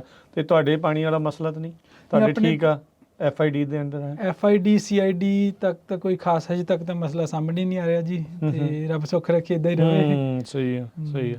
ਇਸ ਤੋਂ ਇਲਾਵਾ ਹੋਰ ਖੇਤਾਂ ਦੇ ਕਿਹੜੇ ਰੁਝੇਵੇਂ ਤੁਹਾਡੇ ਬਦਾਮਾਂ ਨੂੰ ਲੈ ਕੇ ਚੱਲ ਰਹੇ ਆ? ਜਿੱਦਾਂ ਤੁਸੀਂ ਦੱਸਿਆ ਵੀ ਇੱਕ ਤਾਂ ਇਹ ਆ ਵੀ ਬਲੂਮ ਆਉਣ ਵਾਲਾ ਆ, ਹਾਂਜੀ ਵੀ ਉਹਦੇ ਲਈ ਇਹ ਸਾਰੀਆਂ ਚੀਜ਼ਾਂ ਇਸ ਟਾਈਮ ਕੋਈ ਸਪਰੇ ਕੋਈ ਖਾਦ ਕੋਈ ਉਹ ਵੀ ਚੀਜ਼ ਪਾਉਣ ਦਾ ਵਕਤ ਹੈਗਾ ਕਿ ਨਹੀਂ? ਜੀ, ਹੁਣ ਜਿਹੜੀ ਐਕਟੀਵਿਟੀ ਹੁਣ ਚੱਲ ਰਹੀ ਹੈਗੀ, ਜਿਨ੍ਹਾਂ ਨੇ ਤਾਂ ਵਿੱਚੋਂ ਮੰਮੀ ਸ਼ੇਕ ਕਰਕੇ ਸਵੀਪ ਕਰਕੇ ਉਹਨਾਂ ਨੂੰ ਸਾਫ਼ ਕਰ ਲਿਆ, ਔਰਚਿਡ ਸੈਨੀਟਾਈਜ਼ ਕਰੀ ਬੈਠੇ ਆ। ਕਈਆਂ ਦੇ ਕਵਰ ਕ੍ਰੌਪ ਕਾਫੀ 6-6 8-8 ਇੰਚ ਦਾ ਹੋ ਗਿਆ ਜੀ, ਕਵਰ ਕ੍ਰੌਪ ਵੀ ਲਾਇਆ ਹੋਇਆ। ਤੇ ਮੋਸਟਲੀ ਹੁਣ ਜਿਹੜੇ ਕਰ ਰਿਹਾ ਪ੍ਰੀ ਇਮਰਜੈਂਟ ਸਪਰੇਜ਼ ਦਾ ਵੀ ਟਾਈਮ ਆ, ਜਿਹੜਾ ਜਿਨ੍ਹਾਂ ਨੇ ਕਵਰ ਕ੍ਰੌਪ ਨਹੀਂ ਲਾਈ, ਹਾਂ, ਜਾਂ ਬਰਮਸ ਤੇ ਕਰਨੀ ਹੋਵੇ ਬਰਮਸ ਤੇ ਆਪਾਂ ਕਰਨੀ। ਵੀਡ ਕੰਟਰੋਲ ਲਈ, ਕਿਉਂਕਿ ਉਹਨੂੰ ਥੋੜਾ ਜਿਹਾ ਮੋਇਸਚਰ ਚਾਹੀਦਾ ਐਕਟੀਵੇਟ ਹੋਣ ਨੂੰ ਦਵਾਈ ਨੂੰ, ਉਹ ਚੱਲ ਰਿਹਾ ਜੀ। ਸੋ ਆਲਮੋਸਟ ਕਈ ਵਿੱਚੋਂ ਕਾਪਰ ਦੀ ਸਪਰੇਅ ਵੀ ਕਰਨਗੇ ਅੱਗੇ ਜਾ ਕੇ, ਉਹਨੂੰ ਬੂਟਿਆਂ ਨੂੰ ਫੁੱਲਾਂ ਤੋਂ ਪਹਿਲਾਂ ਪ੍ਰੋਟੈਕਸ਼ਨ ਲਈ। ਸੋ ਕੁਛ ਨਾ ਕੁਛ ਖੇਤਾਂ ਦੇ ਵਿੱਚ ਐਕਟੀਵਿਟੀ ਚੱਲ ਰਹੀ ਹੈ ਜੀ, ਚੱਲ ਰਹੀ ਆ। ਮੀਂਹ ਪਿੱਛੇ ਜੇ ਤਾਂ ਚਲੋ ਪਿਛਲੇ ਮਹੀਨੇ ਸੋਹਣੇ ਪੈ ਗਏ, ਹੁਣ ਪਿਛਲੇ 2-3 ਹਫ਼ਤਿਆਂ ਤੋਂ ਕੰਮ ਸੁੱਕਾ ਜਿਹਾ ਜਿਹੜਾ ਉਹ ਚੱਲ ਰਿਹਾ। ਹਾਂਜੀ, ਸੋ ਇਦਾਂ ਦੇ ਰੁਝੇਵੇਂ ਕਰਨੇ ਸੌਖੇ ਆ ਹੁਣ। ਬਿਲਕੁਲ। ਸੋ ਪੈਲੀ ਬੱਤਰ ਹੋਈ ਪਈ ਆ ਹੈ, ਹਾਂਜੀ, ਤੇ ਉਹਦੇ ਨਾਲ ਫਿਰ ਸੌਖਾ ਹੋ ਜਾਂਦਾ ਹੈ ਸਾਰੀਆਂ ਚੀਜ਼ਾਂ ਕਰਨੀਆਂ। ਬਿਲਕੁਲ। ਦੇਖੋ ਹੁਣ ਟਰੈਕਟਰ ਵੀ ਉੱਤੇ ਖੇਤ 'ਚ ਕੋਈ ਖੁੱਬਣ ਦਾ ਕੋਈ ਇਹੋ ਜਿਹਾ ਇਸ਼ੂ ਨਹੀਂ ਆ ਰਿਹਾ ਹੈਗਾ, ਜ਼ਮੀਨ ਬਿਲਕੁਲ ਸਹੀ ਹੈਗੀ। ਸੋ ਆਪਾਂ ਸਾਰੀ ਕੰਮ ਕਾਫੀ ਸੋਹਣੀ ਸਪੀਡ ਨਾਲ ਕਰਕੇ ਬਲੂਮ ਲਈ ਰੈਡੀ ਹੋ ਜਾਂਦੇ ਹਾਂ ਸਾਰੇ ਨੇ। ਠੀਕ ਆ। ਤੇ ਓਬਵੀਅਸਲੀ ਅਜੇ ਤਾਂ ਚਲੋ ਮੀਂਹ ਪੈ ਰਹੇ ਆ, ਅਜੇ ਤਾਂ ਡੋਰਮੈਂਸੀ 'ਚ ਨੇ ਸਾਰੇ ਜਿਹੜੇ ਪਲਾਂਟ ਨੇ। ਇਰੀਗੇਸ਼ਨ ਦੀ ਅਜੇ ਆਪਾਂ ਨੂੰ ਮੈਨੂਅਲੀ ਤਾਂ ਜਿਹੜੀ ਉਸ ਚੀਜ਼ ਦੀ ਅਜੇ ਲੋੜ ਨਹੀਂ ਆ, ਪਰ ਇਰੀਗੇਸ਼ਨ ਸਿਸਟਮਸ ਨੂੰ ਅਗਲੇ ਸੀਜ਼ਨ ਦੇ ਲਈ ਹੁਣ ਰੈਡੀ ਕਰਨ ਦੇ ਲਈ ਕੀ ਕਰਨਾ ਚਾਹੀਦਾ ਹੈ? ਜੀ ਰਾਜਕਰਨ ਜੀ, ਦੇਖੋ ਹੁਣ ਸੀਜ਼ਨ ਤਾਂ ਵੈਸੇ ਸ਼ੁਰੂ ਹੋਣ ਵਾਲਾ, ਪਲੱਸ ਜੇ ਆਪਾਂ ਨੂੰ ਰੱਬ ਨਾ ਕਰੇ ਫਰੋਸਟ ਦਾ ਇਸ਼ੂ ਆ ਗਿਆ, ਆਪਾਂ ਨੂੰ ਥੋੜਾ ਜਿਹਾ ਕੰਟਰੋਲ ਕਰਨ ਵਾਸਤੇ ਸ਼ਾਇਦ ਉਦੋਂ ਵੀ ਇਰੀਗੇਸ਼ਨ ਦਾ ਯੂਜ਼ ਕਰਨਾ ਪਵੇ, ਹੈ ਨਾ? ਠੀਕ ਹੈ। ਬਟ ਓਵਰਆਲ ਇਹ ਕਾਫੀ ਸੋਹਣਾ ਟਾਈਮ ਆ ਮਹੀਨਾ, ਜਦੋਂ ਅਗਲਾ ਆਪਦੇ ਇਰੀਗੇਸ਼ਨ ਸਿਸਟਮ ਨੂੰ ਗੋ ਥਰੂ ਕਰਨ ਦਾ, ਇੱਕ ਵਾਰੀ ਉਹਨੂੰ ਸਾਰਾ ਆਪਾਂ ਕਹਿੰਦੇ ਹਾਂ ਕਿ ਜਿੱਦਾਂ ਟਰੈਕਟਰ ਵਾਂਗੂ ਇੱਕ ਵਾਰੀ ਸਰਵਿਸ ਕਰਕੇ ਉਹਨੂੰ ਤਿਆਰ ਕਰਕੇ ਰੈਡੀ ਟੂ ਗੋ ਟੂਲ ਬਦਲਣ ਵਾਲੀ ਗੱਲ ਜਿਹੜੀ ਹੋ ਜਾਂਦੀ ਹੈ। ਹਾਂਜੀ, ਬਿਲਕੁਲ। ਸੋ ਉਹਦੇ ਵਿੱਚ ਕਾਫੀ ਸਟੈਪਸ ਆਪਾਂ ਲੈ ਸਕਦੇ ਆ ਜੀ। ਨੰਬਰ 1 ਤੇ ਆਪਣੇ ਕੀ ਕਰਦੇ ਆ, ਜਦੋਂ ਸੀਜ਼ਨ ਐਂਡ ਹੋ ਜਾਂਦਾ ਹੈ ਨਾ, ਪਾਣੀ ਬੰਦ ਕਰਕੇ ਚਲੋ ਜੀ ਛੁੱਟੀ ਹੋ ਗਈ ਵਿਹਲੇ, ਬਟ ਉਹਦੇ ਨਾਲ ਹੁੰਦਾ ਕਿ ਕਾਫੀ ਰੈਜ਼ੀਡਿਊ ਜਿਹੜੀ ਪਾਈਪਾਂ 'ਚ ਜੰਮੀ ਰਹਿ ਜਾਂਦੀ ਆ। ਸੋ ਪਹਿਲਾਂ ਤਾਂ ਆਪਣੀ ਹੋਜ਼ਸ ਨੂੰ ਜ਼ਰੂਰ ਫਲੱਸ਼ ਕਰਨਾ, ਸਾਰੀਆਂ ਮੇਨ ਲਾਈਨਸ ਮੱਥੇ ਖੋਲ ਕੇ ਉਹ ਫਲੱਸ਼ ਕਰਨਾ। ਫਿਲਟਰ ਦੀ ਜਿਹੜੀ ਸੈਂਡ ਆ, ਜੇ ਤੁਹਾਡੇ ਕੋਲ ਸੈਂਡ ਮੀਡੀਆ ਫਿਲਟਰ ਆ, ਉਹਨਾਂ ਨੂੰ ਢੋਲਸ ਨੂੰ ਖੋਲ ਕੇ ਦੇਖੋ ਸੈਂਡ ਦਾ ਲੈਵਲ ਪੂਰਾ, ਕਿ ਉਹ ਜਿਹੜੀ ਉਹਦੀ ਰੇਤਾ ਹੁੰਦੀ ਹੈ ਜੀ, ਉਹਨੇ ਸਾਰੇ ਜਿਹੜੇ ਕੰਟੈਮੀਨੈਂਟਸ ਜਾਂ ਪਾਰਟੀਕਲ ਉਹਨੇ ਹੋਲਡ ਕਰਨਾ ਹੁੰਦਾ। ਜਿਹੜੀ ਉਹਦੀ ਹੋਲਡ ਕਰਨ ਦੀ ਜਿਹੜੀ ਉਹਦੀ ਤਰੀਕਾ, ਉਹ ਜਿੰਨੀ ਉਹ ਸੈਂਡ ਹੈਗੀ ਆ, ਉਹ ਜਿੰਨੀ ਤਿਕੋਣੀ ਜਾਂ ਤਿੱਖੀ ਆ, ਉਨੀ ਉਹ ਵੱਧ ਉਹਨੇ ਸੋਹਣਾ ਇਫੈਕਟਿਵਲੀ ਕੰਮ ਕਰਨਾ। ਤੇ ਬਟ ਓਵਰ ਟਾਈਮ ਜਦੋਂ ਸਿਸਟਮ ਚੱਲਦਾ ਰਹਿੰਦਾ, ਉਹ ਰਾਊਂਡ ਹੋਣ ਲੱਗ ਜਾਂਦੀ ਹੈਗੀ ਘਸ ਕੇ ਨਾ। ਆਪਣੇ ਕਾਫੀ ਟਾਈਮ ਲੋਕੀ ਵਿੱਚ ਦੇਖ ਲਈਦਾ ਵੀ ਰੇਤਾ ਸਹੀ ਹੈਗੀ, ਆਪਾਂ ਚੇਂਜ ਨਹੀਂ ਕਰਦੇ, ਬਟ ਓਵਰਆਲ ਇਹਦੀ ਲਾਈਫ 5 ਤੋਂ 7 ਸਾਲ ਆ ਜੀ ਜਿਹੜੀ ਉਹ ਸੈਂਡ ਦੀ।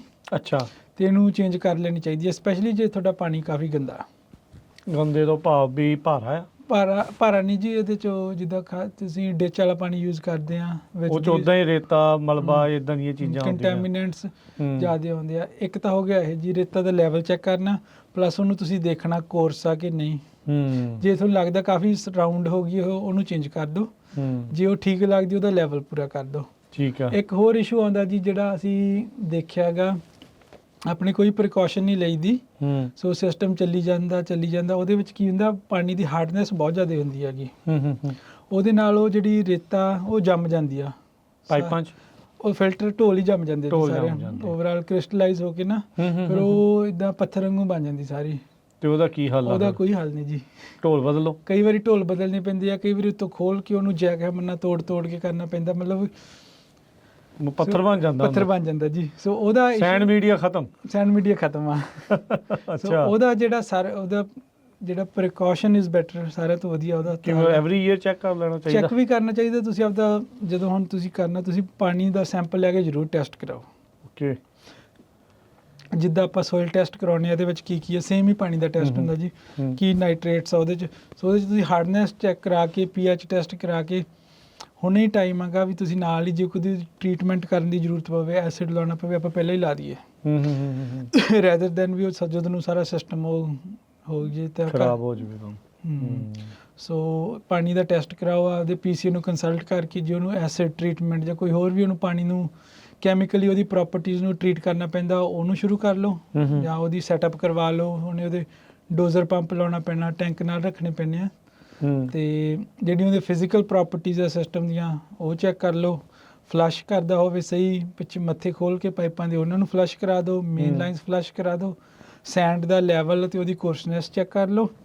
ਫਿਰ ਉਹਦਾ ਜਿਹੜਾ ਜੀ ਉਹਦਾ ਫਲੱਸ਼ ਮੈਕੈਨਿਜ਼ਮ ਆ, ਜਿਹੜਾ ਸਿਸਟਮ ਆ, ਉਹ ਮੇਕ ਸ਼ੋਰ ਕਰ ਲਓ ਤੁਹਾਡਾ ਇਲੈਕਟ੍ਰੀਕਲੀ ਸਾਰਾ ਓਕੇ ਆ, ਚੱਲਦਾ ਵੀ ਆਪਣੇ ਆਪ ਫਲੱਸ਼ ਕਰ ਜਾਂਦਾ ਜਦੋਂ ਲੋਡ ਆ ਕਿ ਨਹੀਂ, ਹਾਂਜੀ ਉਹ ਟੈਸਟ ਕੇਸ ਕਰੋ ਹੈ ਉਹਦਾ ਮਤਲਬ ਰੈਡੀ ਕਰਕੇ ਰੱਖ ਲਓ। ਤੇ ਹੋਰ ਕੋਈ ਜੇ ਕੋਈ ਪੰਪ ਅਪਗ੍ਰੇਡਸ ਕਰਾਉਣੀਆਂ ਜਾਂ ਕੁਝ ਛੋਟਾ ਮੋਟਾ। ਇੱਕ ਹੋਰ ਇਸ਼ੂ ਕਾਫੀ ਦੇਖਣ ਨੂੰ ਆ ਰਿਹਾ ਵੀ ਜਦੋਂ ਦੇ ਸਿਸਟਮ ਡੋਰਮੈਂਟ ਸੀਗੇ ਆਪਣੇ, ਤੇ ਕਈਆਂ ਦੇ ਹੁਣ ਅਸੀਂ ਕੰਮ ਕਰ ਰਹੇ ਹਾਂ, ਉਹਨਾਂ ਦੀਆਂ ਤਾਰਾਂ ਚੋਰੀਆਂ ਹੋਈਆਂ ਨਿਕਲੀਆਂ ਵਿੱਚੋਂ ਜੀ, ਤਾਰਾਂ ਚੋਰੀ ਹੋ ਪੰਪ ਦੀਆਂ।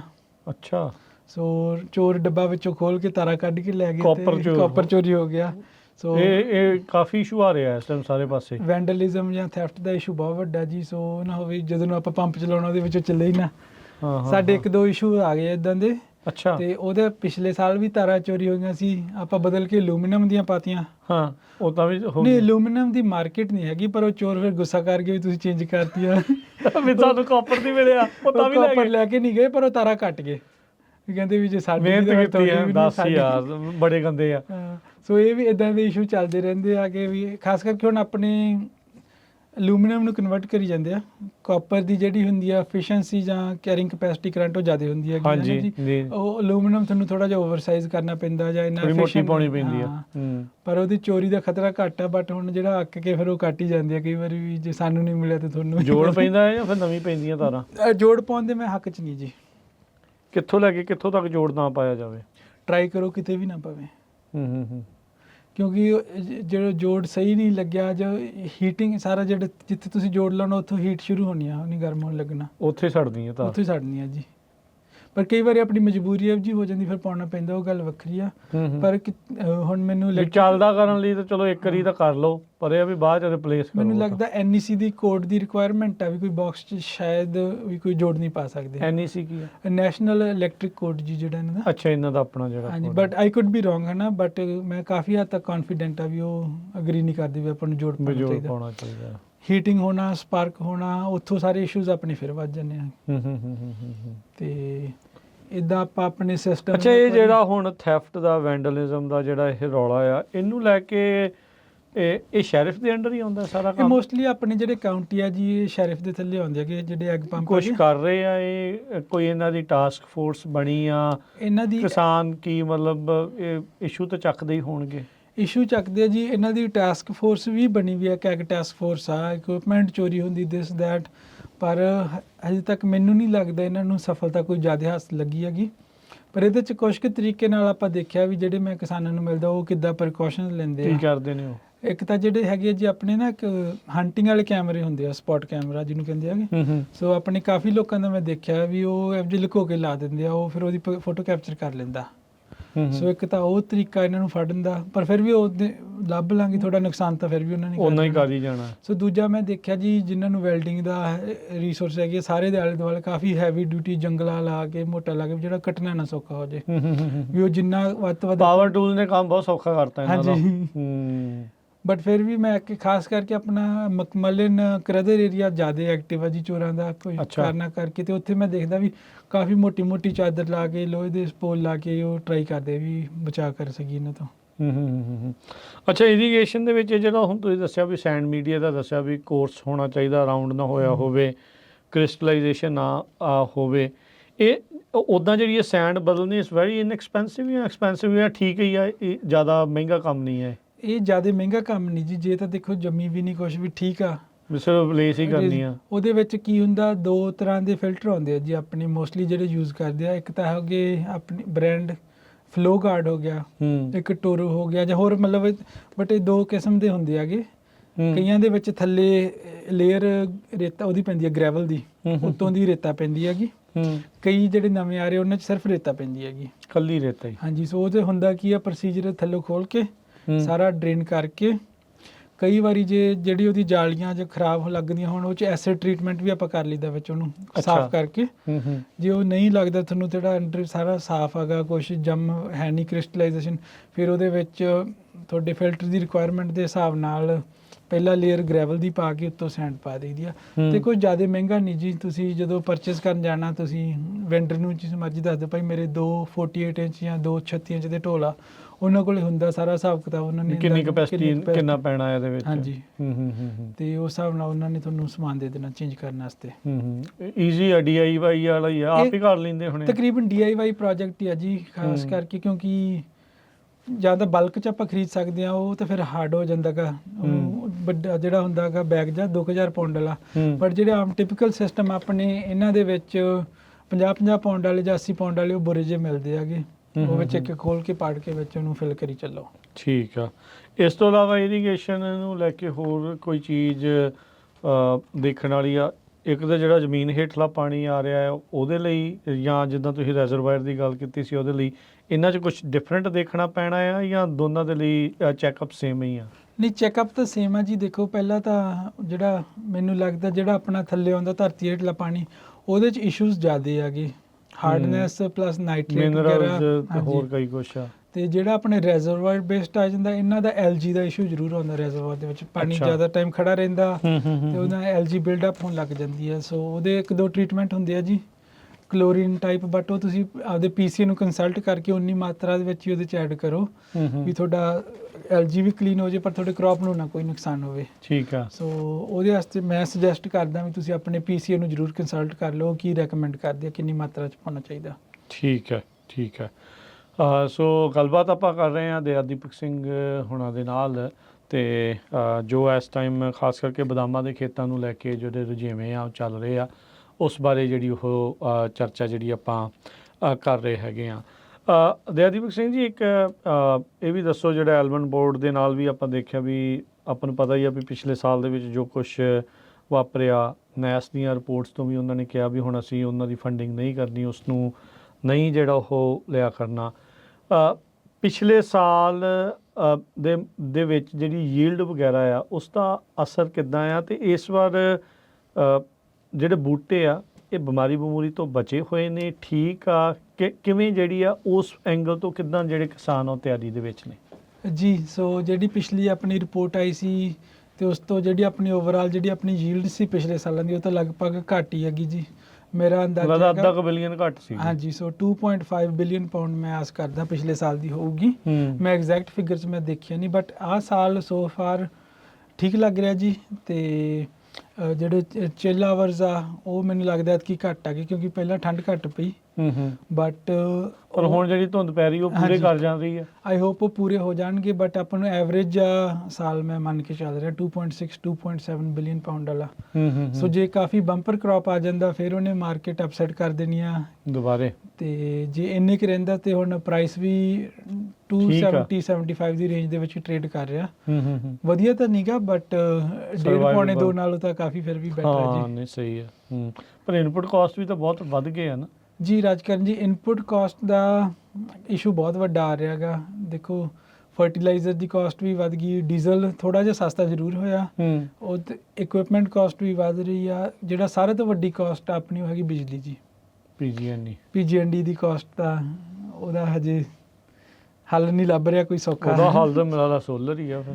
ਹਾਂਜੀ, ਸੋ ਰਾਜਕਰਨ ਜੀ ਸੋਲਰ ਦੇ ਇਸ਼ੂ, ਇਹ ਹੁਣ ਸੋਲਰ ਨੂੰ ਫਿਰ ਇੰਟੀਗ੍ਰੇਟ ਤਾਂ ਫਿਰ ਕਰਨਾ ਹੀ ਪੈਣਾ ਹੈ ਵੀ ਸੋਲਰ ਦਾ ਹੁਣ ਰੌਲਾ ਤਾਂ ਪਈ ਜਾਂਦਾ, ਗ੍ਰਾਂਟ ਵੀ ਕਈਆਂ ਨੂੰ ਮਿਲੀ, ਕਈਆਂ ਨੂੰ ਨਹੀਂ ਮਿਲੀ ਹੋਊਗੀ, ਸੋ ਉਹ ਤੋਂ ਬਗੈਰ ਹੈ ਵੀ ਬੜਾ ਔਖਾ ਕੰਮ। ਸੋ ਸੋਲਰ ਦਾ ਜਿਹੜੇ 2-3 ਇਸ਼ੂਜ਼ ਮੇਰੇ ਸਾਹਮਣੇ ਆ ਰਿਹਾ ਜੀ। ਪਹਿਲਾਂ ਤਾਂ ਦੇਖੋ ਜਿਹੜਾ ਆਊਟ ਆਫ ਪਾਕਟ ਲਵਾਉਣਾ ਉਹ ਕਾਫੀ ਹੱਦ ਤੱਕ ਔਖਾ ਹੋ ਜਾਂਦਾ ਸਾਰਿਆਂ ਲਈ, ਇੰਨੀ ਕੈਪੀਟਲ ਇਕੱਠੀ ਕਰਨੀ ਜਾਂ ਕਿਸ਼ਤਾਂ ਕਰ ਲਓ, ਲੱਖਾਂ ਡਾਲਰ ਦਾ ਖਰਚਾ ਹੋ ਜਾਂਦਾ ਹੈ। ਸੋ ਫਿਰ ਪਿੱਛੇ ਆਪਣਾ ਪ੍ਰੋਗਰਾਮ ਚੱਲਦਾ ਸੀਗਾ USDA ਦਾ ਜਿਹੜਾ ਮਹਿਕਮਾ ਸੀਗਾ ਰੂਰਲ ਡਿਵੈਲਪਮੈਂਟ, ਉਹਦਾ ਪ੍ਰੋਗਰਾਮ ਸੀਗਾ ਜੀ ਰੀਪ 50% ਕਵਰ ਕਰਦਾ ਹੁੰਦਾ ਸੀਗਾ ਸੋਲਰ ਦੀ, ਬਟ ਇਹਨੂੰ ਪਾਉਣਾ ਕੋਈ ਖਾਲਾ ਜੀ ਦਾ ਵਾੜਾ ਨਹੀਂ ਜੀ। 2 ਸਾਲ ਤਾਂ ਮੈਂ ਖੁਦ ਟਰਾਈ ਕੀਤੇ ਵੀ, ਪੇਪਰ ਵਰਕ ਇੰਨਾ ਐਕਸਟੈਂਸਿਵ ਸੀ, ਮੇਰਾ ਖੁਦ ਦਾ ਵੀ ਨਹੀਂ ਹੋਇਆ ਅਜੇ ਤੱਕ। ਸੋ ਬੇਸਿਕਲੀ ਹੁਣ ਉਹ ਜਦੋਂ ਨੂੰ ਅਸੀਂ ਨੇੜੇ ਪਹੁੰਚੇ ਉਹਦੀ ਇਨਵਾਇਰਨਮੈਂਟ ਰਿਕੁਆਇਰਮੈਂਟ ਸਾਰੀਆਂ ਪੂਰੀਆਂ ਕੀਤੀਆਂ, ਉਹਨਾਂ ਨੇ ਫੰਡਿੰਗ ਕੱਟਤੀ। ਸੋ ਹੁਣ ਵੀ ਫੰਡਿੰਗ ਅਵੇਲੇਬਲ ਹੋਊਗੀ ਰੀਪ ਦੇ ਥਰੂ, ਬਟ 25% ਆ। ਅੱਛਾ, 50 ਦੀ ਥਾਂ ਤੇ ਅੱਧਾ ਕਰਤਾ। ਹਾਂਜੀ, ਜਿਹੜਾ ਇਨਫਲੇਸ਼ਨ ਰਿਡਕਸ਼ਨ ਐਕਟ ਦੇ ਵਿੱਚ 25% ਸੀਗੇ, ਸੋ ਟੋਟਲ 50 ਸੀਗੀ। ਹਾਂ ਸੋ ਕਾਫੀ ਸੋਹਣਾ ਮੌਕਾ ਸੀਗਾ। ਦੇਖੋ, ਜੇ ਤੁਹਾਡੇ ਕੋਲ ਟੈਕਸ ਲਾਇਬਿਲਿਟੀ ਆ 50 ਇਧਰੋਂ ਕਵਰ ਹੋ ਜਾਂਦਾ ਤੇ 25-30% ਤੁਹਾਨੂੰ ਰੀਬੇਟ ਆ ਜਾਂਦਾ ਸੀ। ਸੋ ਆਊਟ ਆਫ ਪਾਕਟ ਬਹੁਤ ਥੋੜੀ ਰਹਿ ਜਾਂਦੀ ਸੀ, ਉਹਦਾ ਸੈਂਸ ਬਹੁਤ ਬਣਦੀ ਸੀ। ਬਟ ਹੁਣ ਇਹ ਪ੍ਰੋਗਰਾਮ ਜ਼ਿਆਦਾ ਵਾਰਾ ਨਹੀਂ ਖਾਂਦਾ। ਕਾਰਨ ਇਹ ਹੈ ਜੀ, ਤੁਹਾਨੂੰ ਇਹਦੇ ਵਾਸਤੇ ਗ੍ਰਾਂਟ ਰਾਈਟਰ ਹਾਇਰ ਕਰਨਾ ਪੈਂਦਾ। ਅੱਛਾ, ਆਪਦੇ ਕਾਫੀ ਹੱਦ ਤੱਕ ਵਸ ਦੀ ਖੇਡ ਨਹੀਂ ਮੈਨੂੰ ਲੱਗੀ। ਔਖਾ ਬਹੁਤ ਜ਼ਿਆਦਾ। ਤੁਹਾਨੂੰ ਸਾਰੀ ਇਨਵਾਇਰਮੈਂਟਲ ਕਿੱਥੋਂ ਈਵਨ ਜਿਹੜੇ ਆਪਣੇ ਰੈੱਡ ਇੰਡੀਅਨਸ ਉਹਨਾਂ ਤੋਂ ਰਿਪੋਰਟ ਲੈਣੀ ਵੀ ਸਾਨੂੰ ਇਹਦਾ ਕੋਈ ਤੁਹਾਡੇ ਸੋਲਰ ਨਾਲ ਕੋਈ ਇਤਰਾਜ਼ ਨਹੀਂ, ਉਹਨਾਂ ਨੂੰ ਕਾਫੀ। ਹਾਂਜੀ, ਇਹ ਉਹਨਾਂ ਦੇ ਵਿੱਚ ਇਹ ਤਾਂ ਫਿਰ ਮਤਲਬ ਇਹ ਕਹਿਣ ਨੂੰ ਹੀ ਪ੍ਰੋਗਰਾਮ ਬਣਾਇਆ ਹੈ, ਇਹ ਤਾਂ ਫਿਰ ਰੈੱਡ ਟੇਪ ਹੀ ਬਣਾਈ ਹੋਈ। ਰੈੱਡ ਟੇਪ ਆ ਜੀ, ਇਹ ਕ੍ਰਾਸ ਕਰਨੀ ਆਮ ਬੰਦੇ ਵਾਸਤੇ ਬਹੁਤ ਔਖੀ ਹੈ। ਬਿਊਰੋਕ੍ਰੈਟਿਕ ਰੈੱਡ ਟੇਪ ਆ ਗਈ। ਪਰ ਗ੍ਰਾਂਟ ਰਾਈਟਰ ਕਰ ਲੈਂਦੇ, ਬਟ ਉਹ ਮਹਿੰਗੇ ਬਹੁਤ ਆ ਜੀ। ਪਰ ਤੁਸੀਂ ਇਹ ਦੇਖੋ ਦਯਾਦੀਪ ਸਿੰਘ ਜੀ, ਇਹ ਫਿਰ ਇੱਕ ਬਹੁਤ ਵੱਡਾ ਇਸ਼ੂ ਆ। ਸਰਕਾਰਾਂ ਕਹਿਣ ਨੂੰ ਤੁਹਾਡੇ ਲਈ ਇਹ ਗ੍ਰਾਂਟਾਂ ਮੁਹੱਈਆ ਕਰਾ ਰਹੀਆਂ, ਪਰ ਜਿਹੜਾ ਇੱਕ ਆਮ ਕਿਸਾਨ ਆ ਉਹ ਕਿਸਾਨੀ ਕਰੂਗਾ ਕਿ ਗ੍ਰਾਂਟਾਂ ਲਿਖੂਗਾ? ਹੁਣ ਇਹਦੇ 'ਚ ਦੇਖੋ ਜੀ, ਜਿੱਦਾਂ ਹੁਣ ਜਿਹੜੇ ਕੋਈ ਵੱਡੇ ਕਿਸਾਨ ਆ ਉਹ ਤਾਂ ਗ੍ਰਾਂਟ ਰਾਈਟਰ ਹਾਇਰ ਕਰਕੇ ਫਾਇਦਾ ਉਹਨਾਂ ਨੂੰ। ਕਾਰਪੋਰੇਟ ਦੇ ਨਾਲ ਤਾਂ ਮੁਕਾਬਲਾ ਹੀ ਨਹੀਂ ਨਾ। ਮੇਰਾ ਸਿਸਟਮ ਮੰਨ ਲਓ $80,000 ਦਾ, 40,000 ਮੈਨੂੰ ਵਿੱਚੋਂ ਰੀਬੇਟ ਆਉਣਾ ਸੀਗਾ, ਤੇ 7,000 ਇਨੀਸ਼ੀਅਲ ਗ੍ਰਾਂਟ ਰਾਈਟਿੰਗ ਦੀ ਫੀਸ ਆ, ਜਿੰਨੇ ਕਿ ਮੈਂ ਮਿਲੇ ਬੰਦੇ, ਤੇ 3,000 ਫਿਰ ਉਹਦੇ ਨੀਪਾ ਦੀ ਰਿਵਿਊ ਦਾ। ਸੋ 10 ਤਾਂ ਮੇਰੇ ਇਦਾਂ ਹੀ ਲੱਗ ਗਿਆ ਪਲੱਸ 2 ਸਾਲ ਜਿਹੜੇ ਮੈਂ ਗਾਰੰਟੀ ਕੋਈ ਨਹੀਂ ਵੀ ਮਿਲਣੀ ਆ। ਹਾਂਜੀ, ਗਾਰੰਟੀ ਇਹਦੀ ਇਹ ਜਾਣੇ ਆ, ਮਿਲਣ ਦਾ ਕੋਈ ਪੱਕਾ ਨਹੀਂ। ਉਹ ਜਿਹੜੇ ਗ੍ਰਾਂਟ ਰਾਈਟਰ ਆ ਕਾਫੀ ਚੰਗੇ ਆ ਜੀ, ਜਿਨ੍ਹਾਂ ਕਿ ਮੈਂ ਕੰਮ ਕੀਤਾ, ਪਰ ਹੁਣ ਉਹਨਾਂ ਦੇ ਵੱਸ ਦੀ ਗੱਲ ਨਹੀਂ ਨਾ। ਮਹਿਕਮੇ ਨੇ ਜਦੋਂ 2 ਸਾਲ 1.5 ਸਾਲ ਲਾ ਕੇ ਜਦੋਂ ਅਪਰੂਵ ਕਰਨਾ, ਉਹ ਤਾਂ ਫਿਰ ਉਹਨਾਂ ਦਾ ਹੀ ਆ। ਬਟ ਕਹਿਣ ਦਾ ਭਾਵ ਇਹ ਵੀ ਜੇ ਤਾਂ ਪ੍ਰੋਗਰਾਮ ਹੁਣ ਵੀ ਇਹ ਚੱਲਦਾ ਹੁੰਦਾ, ਫਿਰ ਸੋਲਰ ਪਾਉਣਾ ਹੋਰ ਸੌਖਾ ਹੋ ਗਿਆ ਸੀਗਾ।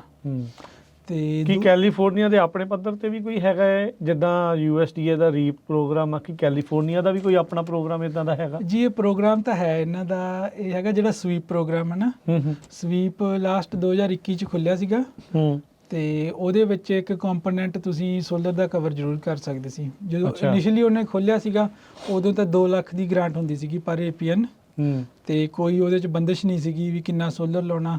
ਫਿਰ ਜਿਹੜੀਆਂ ਪਿੱਛੇ ਜੇ ਬਲੌਕ ਗ੍ਰਾਂਟਾਂ ਖੁੱਲੀਆਂ ਸੀ, ਉਹਦੇ ਵਿੱਚ ਉਹਨਾਂ ਨੇ ਕੈਪ ਰੱਖਿਆ ਸੀਗਾ ਵੀ $80,000 ਤੁਸੀਂ ਸਿਰਫ ਸੋਲਰ ਤੇ ਲਾ ਸਕਦੇ ਆ। ਠੀਕ ਆ, ਬਾਕੀ ਤੁਸੀਂ ਇਰੀਗੇਸ਼ਨ ਇੰਪਰੂਵਮੈਂਟ ਜਾਂ ਪੰਪ ਇੰਪਰੂਵਮੈਂਟ, ਆਟੋਮੇਸ਼ਨ ਉਧਰ ਲਾਓ। ਬਟ ਉਹਦੇ ਵਿੱਚ ਜਿਹੜੀ ਆਪਣੀ ਤਰਾਸ ਦੀ ਇਹ ਸੀ, 8 ਥਾਵਾਂ ਨੂੰ ਬਲੌਕ ਗ੍ਰਾਂਟਾਂ ਮਿਲੀਆਂ ਸੀਗੀਆਂ, 8 ਡਿਫਰੈਂਟ ਐਂਟੀਟੀਜ਼ ਨੂੰ। ਉਹਦੇ ਵਿੱਚ ਵੈਲੀ 'ਚ ਇੱਕ ਵੀ ਨਹੀਂ ਸੀਗਾ। ਅੱਛਾ, ਆਪਣੇ ਇੱਥੇ ਮੈਨੂੰ ਨਹੀਂ ਲੱਗਦਾ ਕਿਸੇ ਨੂੰ ਉਹਦੀ ਗ੍ਰਾਂਟ ਮਿਲੀ ਹੋਣੀ ਆ। ਵੈਂਚੂਰਾ ਕਾਉਂਟੀ, ਅਪ ਨਾਰਥ ਜਾਂ ਸੈਕਰਾਮੈਂਟੋ, ਇੱਧਰ ਉਹ ਪੈਸੇ ਡਿਸਟਰੀਬਿਊਟ ਹੋ ਗਏ ਸੀ। ਆਪਾਂ ਨੂੰ ਫਰੈਜ਼ਨੋ ਕਾਉਂਟੀ ਨੂੰ ਕੋਈ ਵੀ ਸਰਵ ਨਹੀਂ ਕਰਦਾ ਸੀਗਾ। ਫਿਰ ਸੋ ਹੁਣ ਆਪਾਂ ਖਾਸ ਕਰਕੇ ਅਰਸ਼ਦੀਪ ਸਿੰਘ ਨੇ ਕਾਫੀ CDFA ਤੇ ਜ਼ੋਰ ਪਾਇਆ ਵੀ ਸਾਡਾ ਤਾਂ ਵੀ ਖੇਤੀਬਾੜੀ ਸਾਰੀ ਇੱਥੇ ਹੁੰਦੀ ਆ ਕਿ ਪੈਸੇ ਤੁਸੀਂ ਵੰਡੀ ਜਾਂਦੇ ਜਾਂ ਆਪਾਂ ਨਾਰਥ ਵੰਡੀਆਂ। ਸੋ ਹੁਣ ਸਵੀਪ ਖੁੱਲੂਗਾ ਜੀ ਜਲਦੀ। ਅੱਛਾ, ਡੇਟ ਹਜੇ ਇਸ ਸਾਲ ਜੀ? ਇਸ ਸਾਲ ਦੇ ਵਿੱਚ ਉਹਨਾਂ ਨੇ ਖੋਲ੍ਹਣੀਆਂ ਬਲੌਕ ਗ੍ਰਾਂਟਾਂ ਹੀ ਹੈਗੀਆਂ, ਵੱਖਰੇ ਏਰੀਆਜ਼ ਨੂੰ ਮਿਲਦੀਆਂ, ਵੱਡੇ ਸੰਸਥਾਵਾਂ ਨੂੰ। ਪਰ ਉਹਨਾਂ ਦਾ ਇਹ ਇਨਫੋਰਮਲੀ ਕਹਿਣਾ ਵੀ ਜਿਹੜਾ ਫੋਕਸ ਹੋਊਗਾ ਉਹ ਸੈਂਟਰਲ ਵੈਲੀ ਹੋਊਗਾ। ਸੋ ਸਮਾਂ ਜਲਦੀ ਆ ਰਿਹਾ ਜੀ। ਸੈਂਟਰਲ ਵੈਲੀ ਮਤਲਬ ਆਪਾਂ ਟ੍ਰੇਸੀ ਤੋਂ ਲੈ ਕੇ ਬੇਕਰਫੀਲਡ ਤੱਕ ਗਣੀਏ ਜਾਂ ਦੇਖੋ, ਇਹ ਤਾਂ ਹੁਣ ਖੁੱਲੇ ਤੋਂ ਪਤਾ ਲੱਗੂ ਜੀ ਕੀ ਨਿਕਲ ਕੇ ਆਉਂਦਾ। ਬਟ ਵੀ ਕਿਹੜੀਆਂ ਕਾਉਂਟੀਆਂ ਕਵਰ ਕਰਦੇ ਆ। ਆਈ ਥਿੰਕ ਫਰੈਜ਼ਨੋ ਕਾਉਂਟੀ ਤੇ ਕਾਫੀ ਐਮਫਸਿਸ ਹੋਣਾ ਉਹਨਾਂ ਦਾ। ਸੋ ਜੇ ਉਹ ਹੋ ਜਾਂਦਾ ਤਾਂ ਉਹ 2 ਲੱਖ ਦੇ ਵਿੱਚ ਤੁਸੀਂ 80,000 ਸੋਲਰ ਤੇ ਲਾ ਸਕਦੇ ਆ, ਬਾਕੀ ਦਾ ਰਿਮੇਨਿੰਗ ਪੈਸਾ ਡਿਵਾਈਡ ਕਰਕੇ। ਇਹ ਅਜੇ ਆਪਾਂ ਨੂੰ ਕੁਝ ਨਹੀਂ ਪਤਾ ਵੀ ਕਿੰਨਾ ਵਕਤ ਲਾਉਣਗੇ ਇਹਨੂੰ ਪ੍ਰੂਵ ਕਰਨ ਨੂੰ। ਇਹ ਆਹ ਸਾਲ ਦੇ ਵਿੱਚ ਉਹਨਾਂ ਦੇ ਕੋਈ ਨਾ ਕੋਈ ਅਪਡੇਟ ਆਊਗੀ ਜੀ ਜ਼ਰੂਰ। ਜਿਹੜਾ ਪਿੱਛੇ ਜਿੱਦਾਂ ਤੁਸੀਂ ਦੱਸਿਆ ਵੀ ਈਵਨ ਜਿਹੜਾ ਰੀਪ ਦਾ ਪ੍ਰੋਗਰਾਮ ਆ ਉਹਨੂੰ 1.5-2 ਸਾਲ ਲੱਗ ਜਾਂਦੇ ਸੀ ਅਪਰੂਵ ਹੋ ਕੇ। ਉਨੀ ਦੇਰ ਤੱਕ ਫਿਰ ਕਿਸਾਨ ਸੋਲਰ ਆਪ ਲਵਾ ਕੇ ਬਾਅਦ ਚ ਉਹਨੂੰ ਰੀਇੰਬਰਸ ਕਰਦੇ ਸੀ ਜਾਂ ਉਹਨਾਂ ਦੇ ਥਰੂ ਹੀ ਕਰਨਾ ਪੈਂਦਾ ਸੀ? ਨਹੀਂ ਜੀ, ਜਿਹੜੇ ਵੀ ਇਹ ਪ੍ਰੋਗਰਾਮਸ ਆ, ਜੇ ਤੁਸੀਂ ਜਿੱਦਾਂ NRCS ਦਾ ਵੀ ਸੇਮ ਹੀ ਆ, ਜੇ ਤੁਸੀਂ ਇੱਕ ਵਾਰੀ ਸੋਲਰ ਲਵਾ ਲਿਆ ਬਿਨਾਂ ਅਪਰੂਵਲ ਤੋਂ ਤੁਸੀਂ ਡਿਸਕੁਆਲੀਫਾਈਡ ਆ। ਅੱਛਾ, ਉਹ ਉਹਦੇ ਅੰਡਰ ਨਹੀਂ ਕਵਰ ਹੋਣਾ। ਰੀਇੰਬਰਸਮੈਂਟ ਨਾ ਸਵੀਪ ਕਵਰ ਕਰੇ ਜੀ, ਨਾ USDA ਦਾ ਕੋਈ ਕਰੇ, NRCS ਕਰੇ, ਇਰੀਗੇਸ਼ਨ ਦਾ ਵੀ ਸੇਮ ਹੀ ਆ। ਸੋ ਤੁਹਾਨੂੰ ਜਿੰਨਾ ਚਿਰ ਤੁਹਾਨੂੰ ਅਪਰੂਵਲ ਦੀ ਮਿਲਦੀ, ਜੇ ਤੁਸੀਂ ਪਹਿਲਾਂ ਕੋਈ ਵੀ ਪ੍ਰੋਜੈਕਟ ਸ਼ੁਰੂ ਕਰ ਲਿਆ ਤੁਸੀਂ ਇਨਐਲੀਜੀਬਲ ਆ।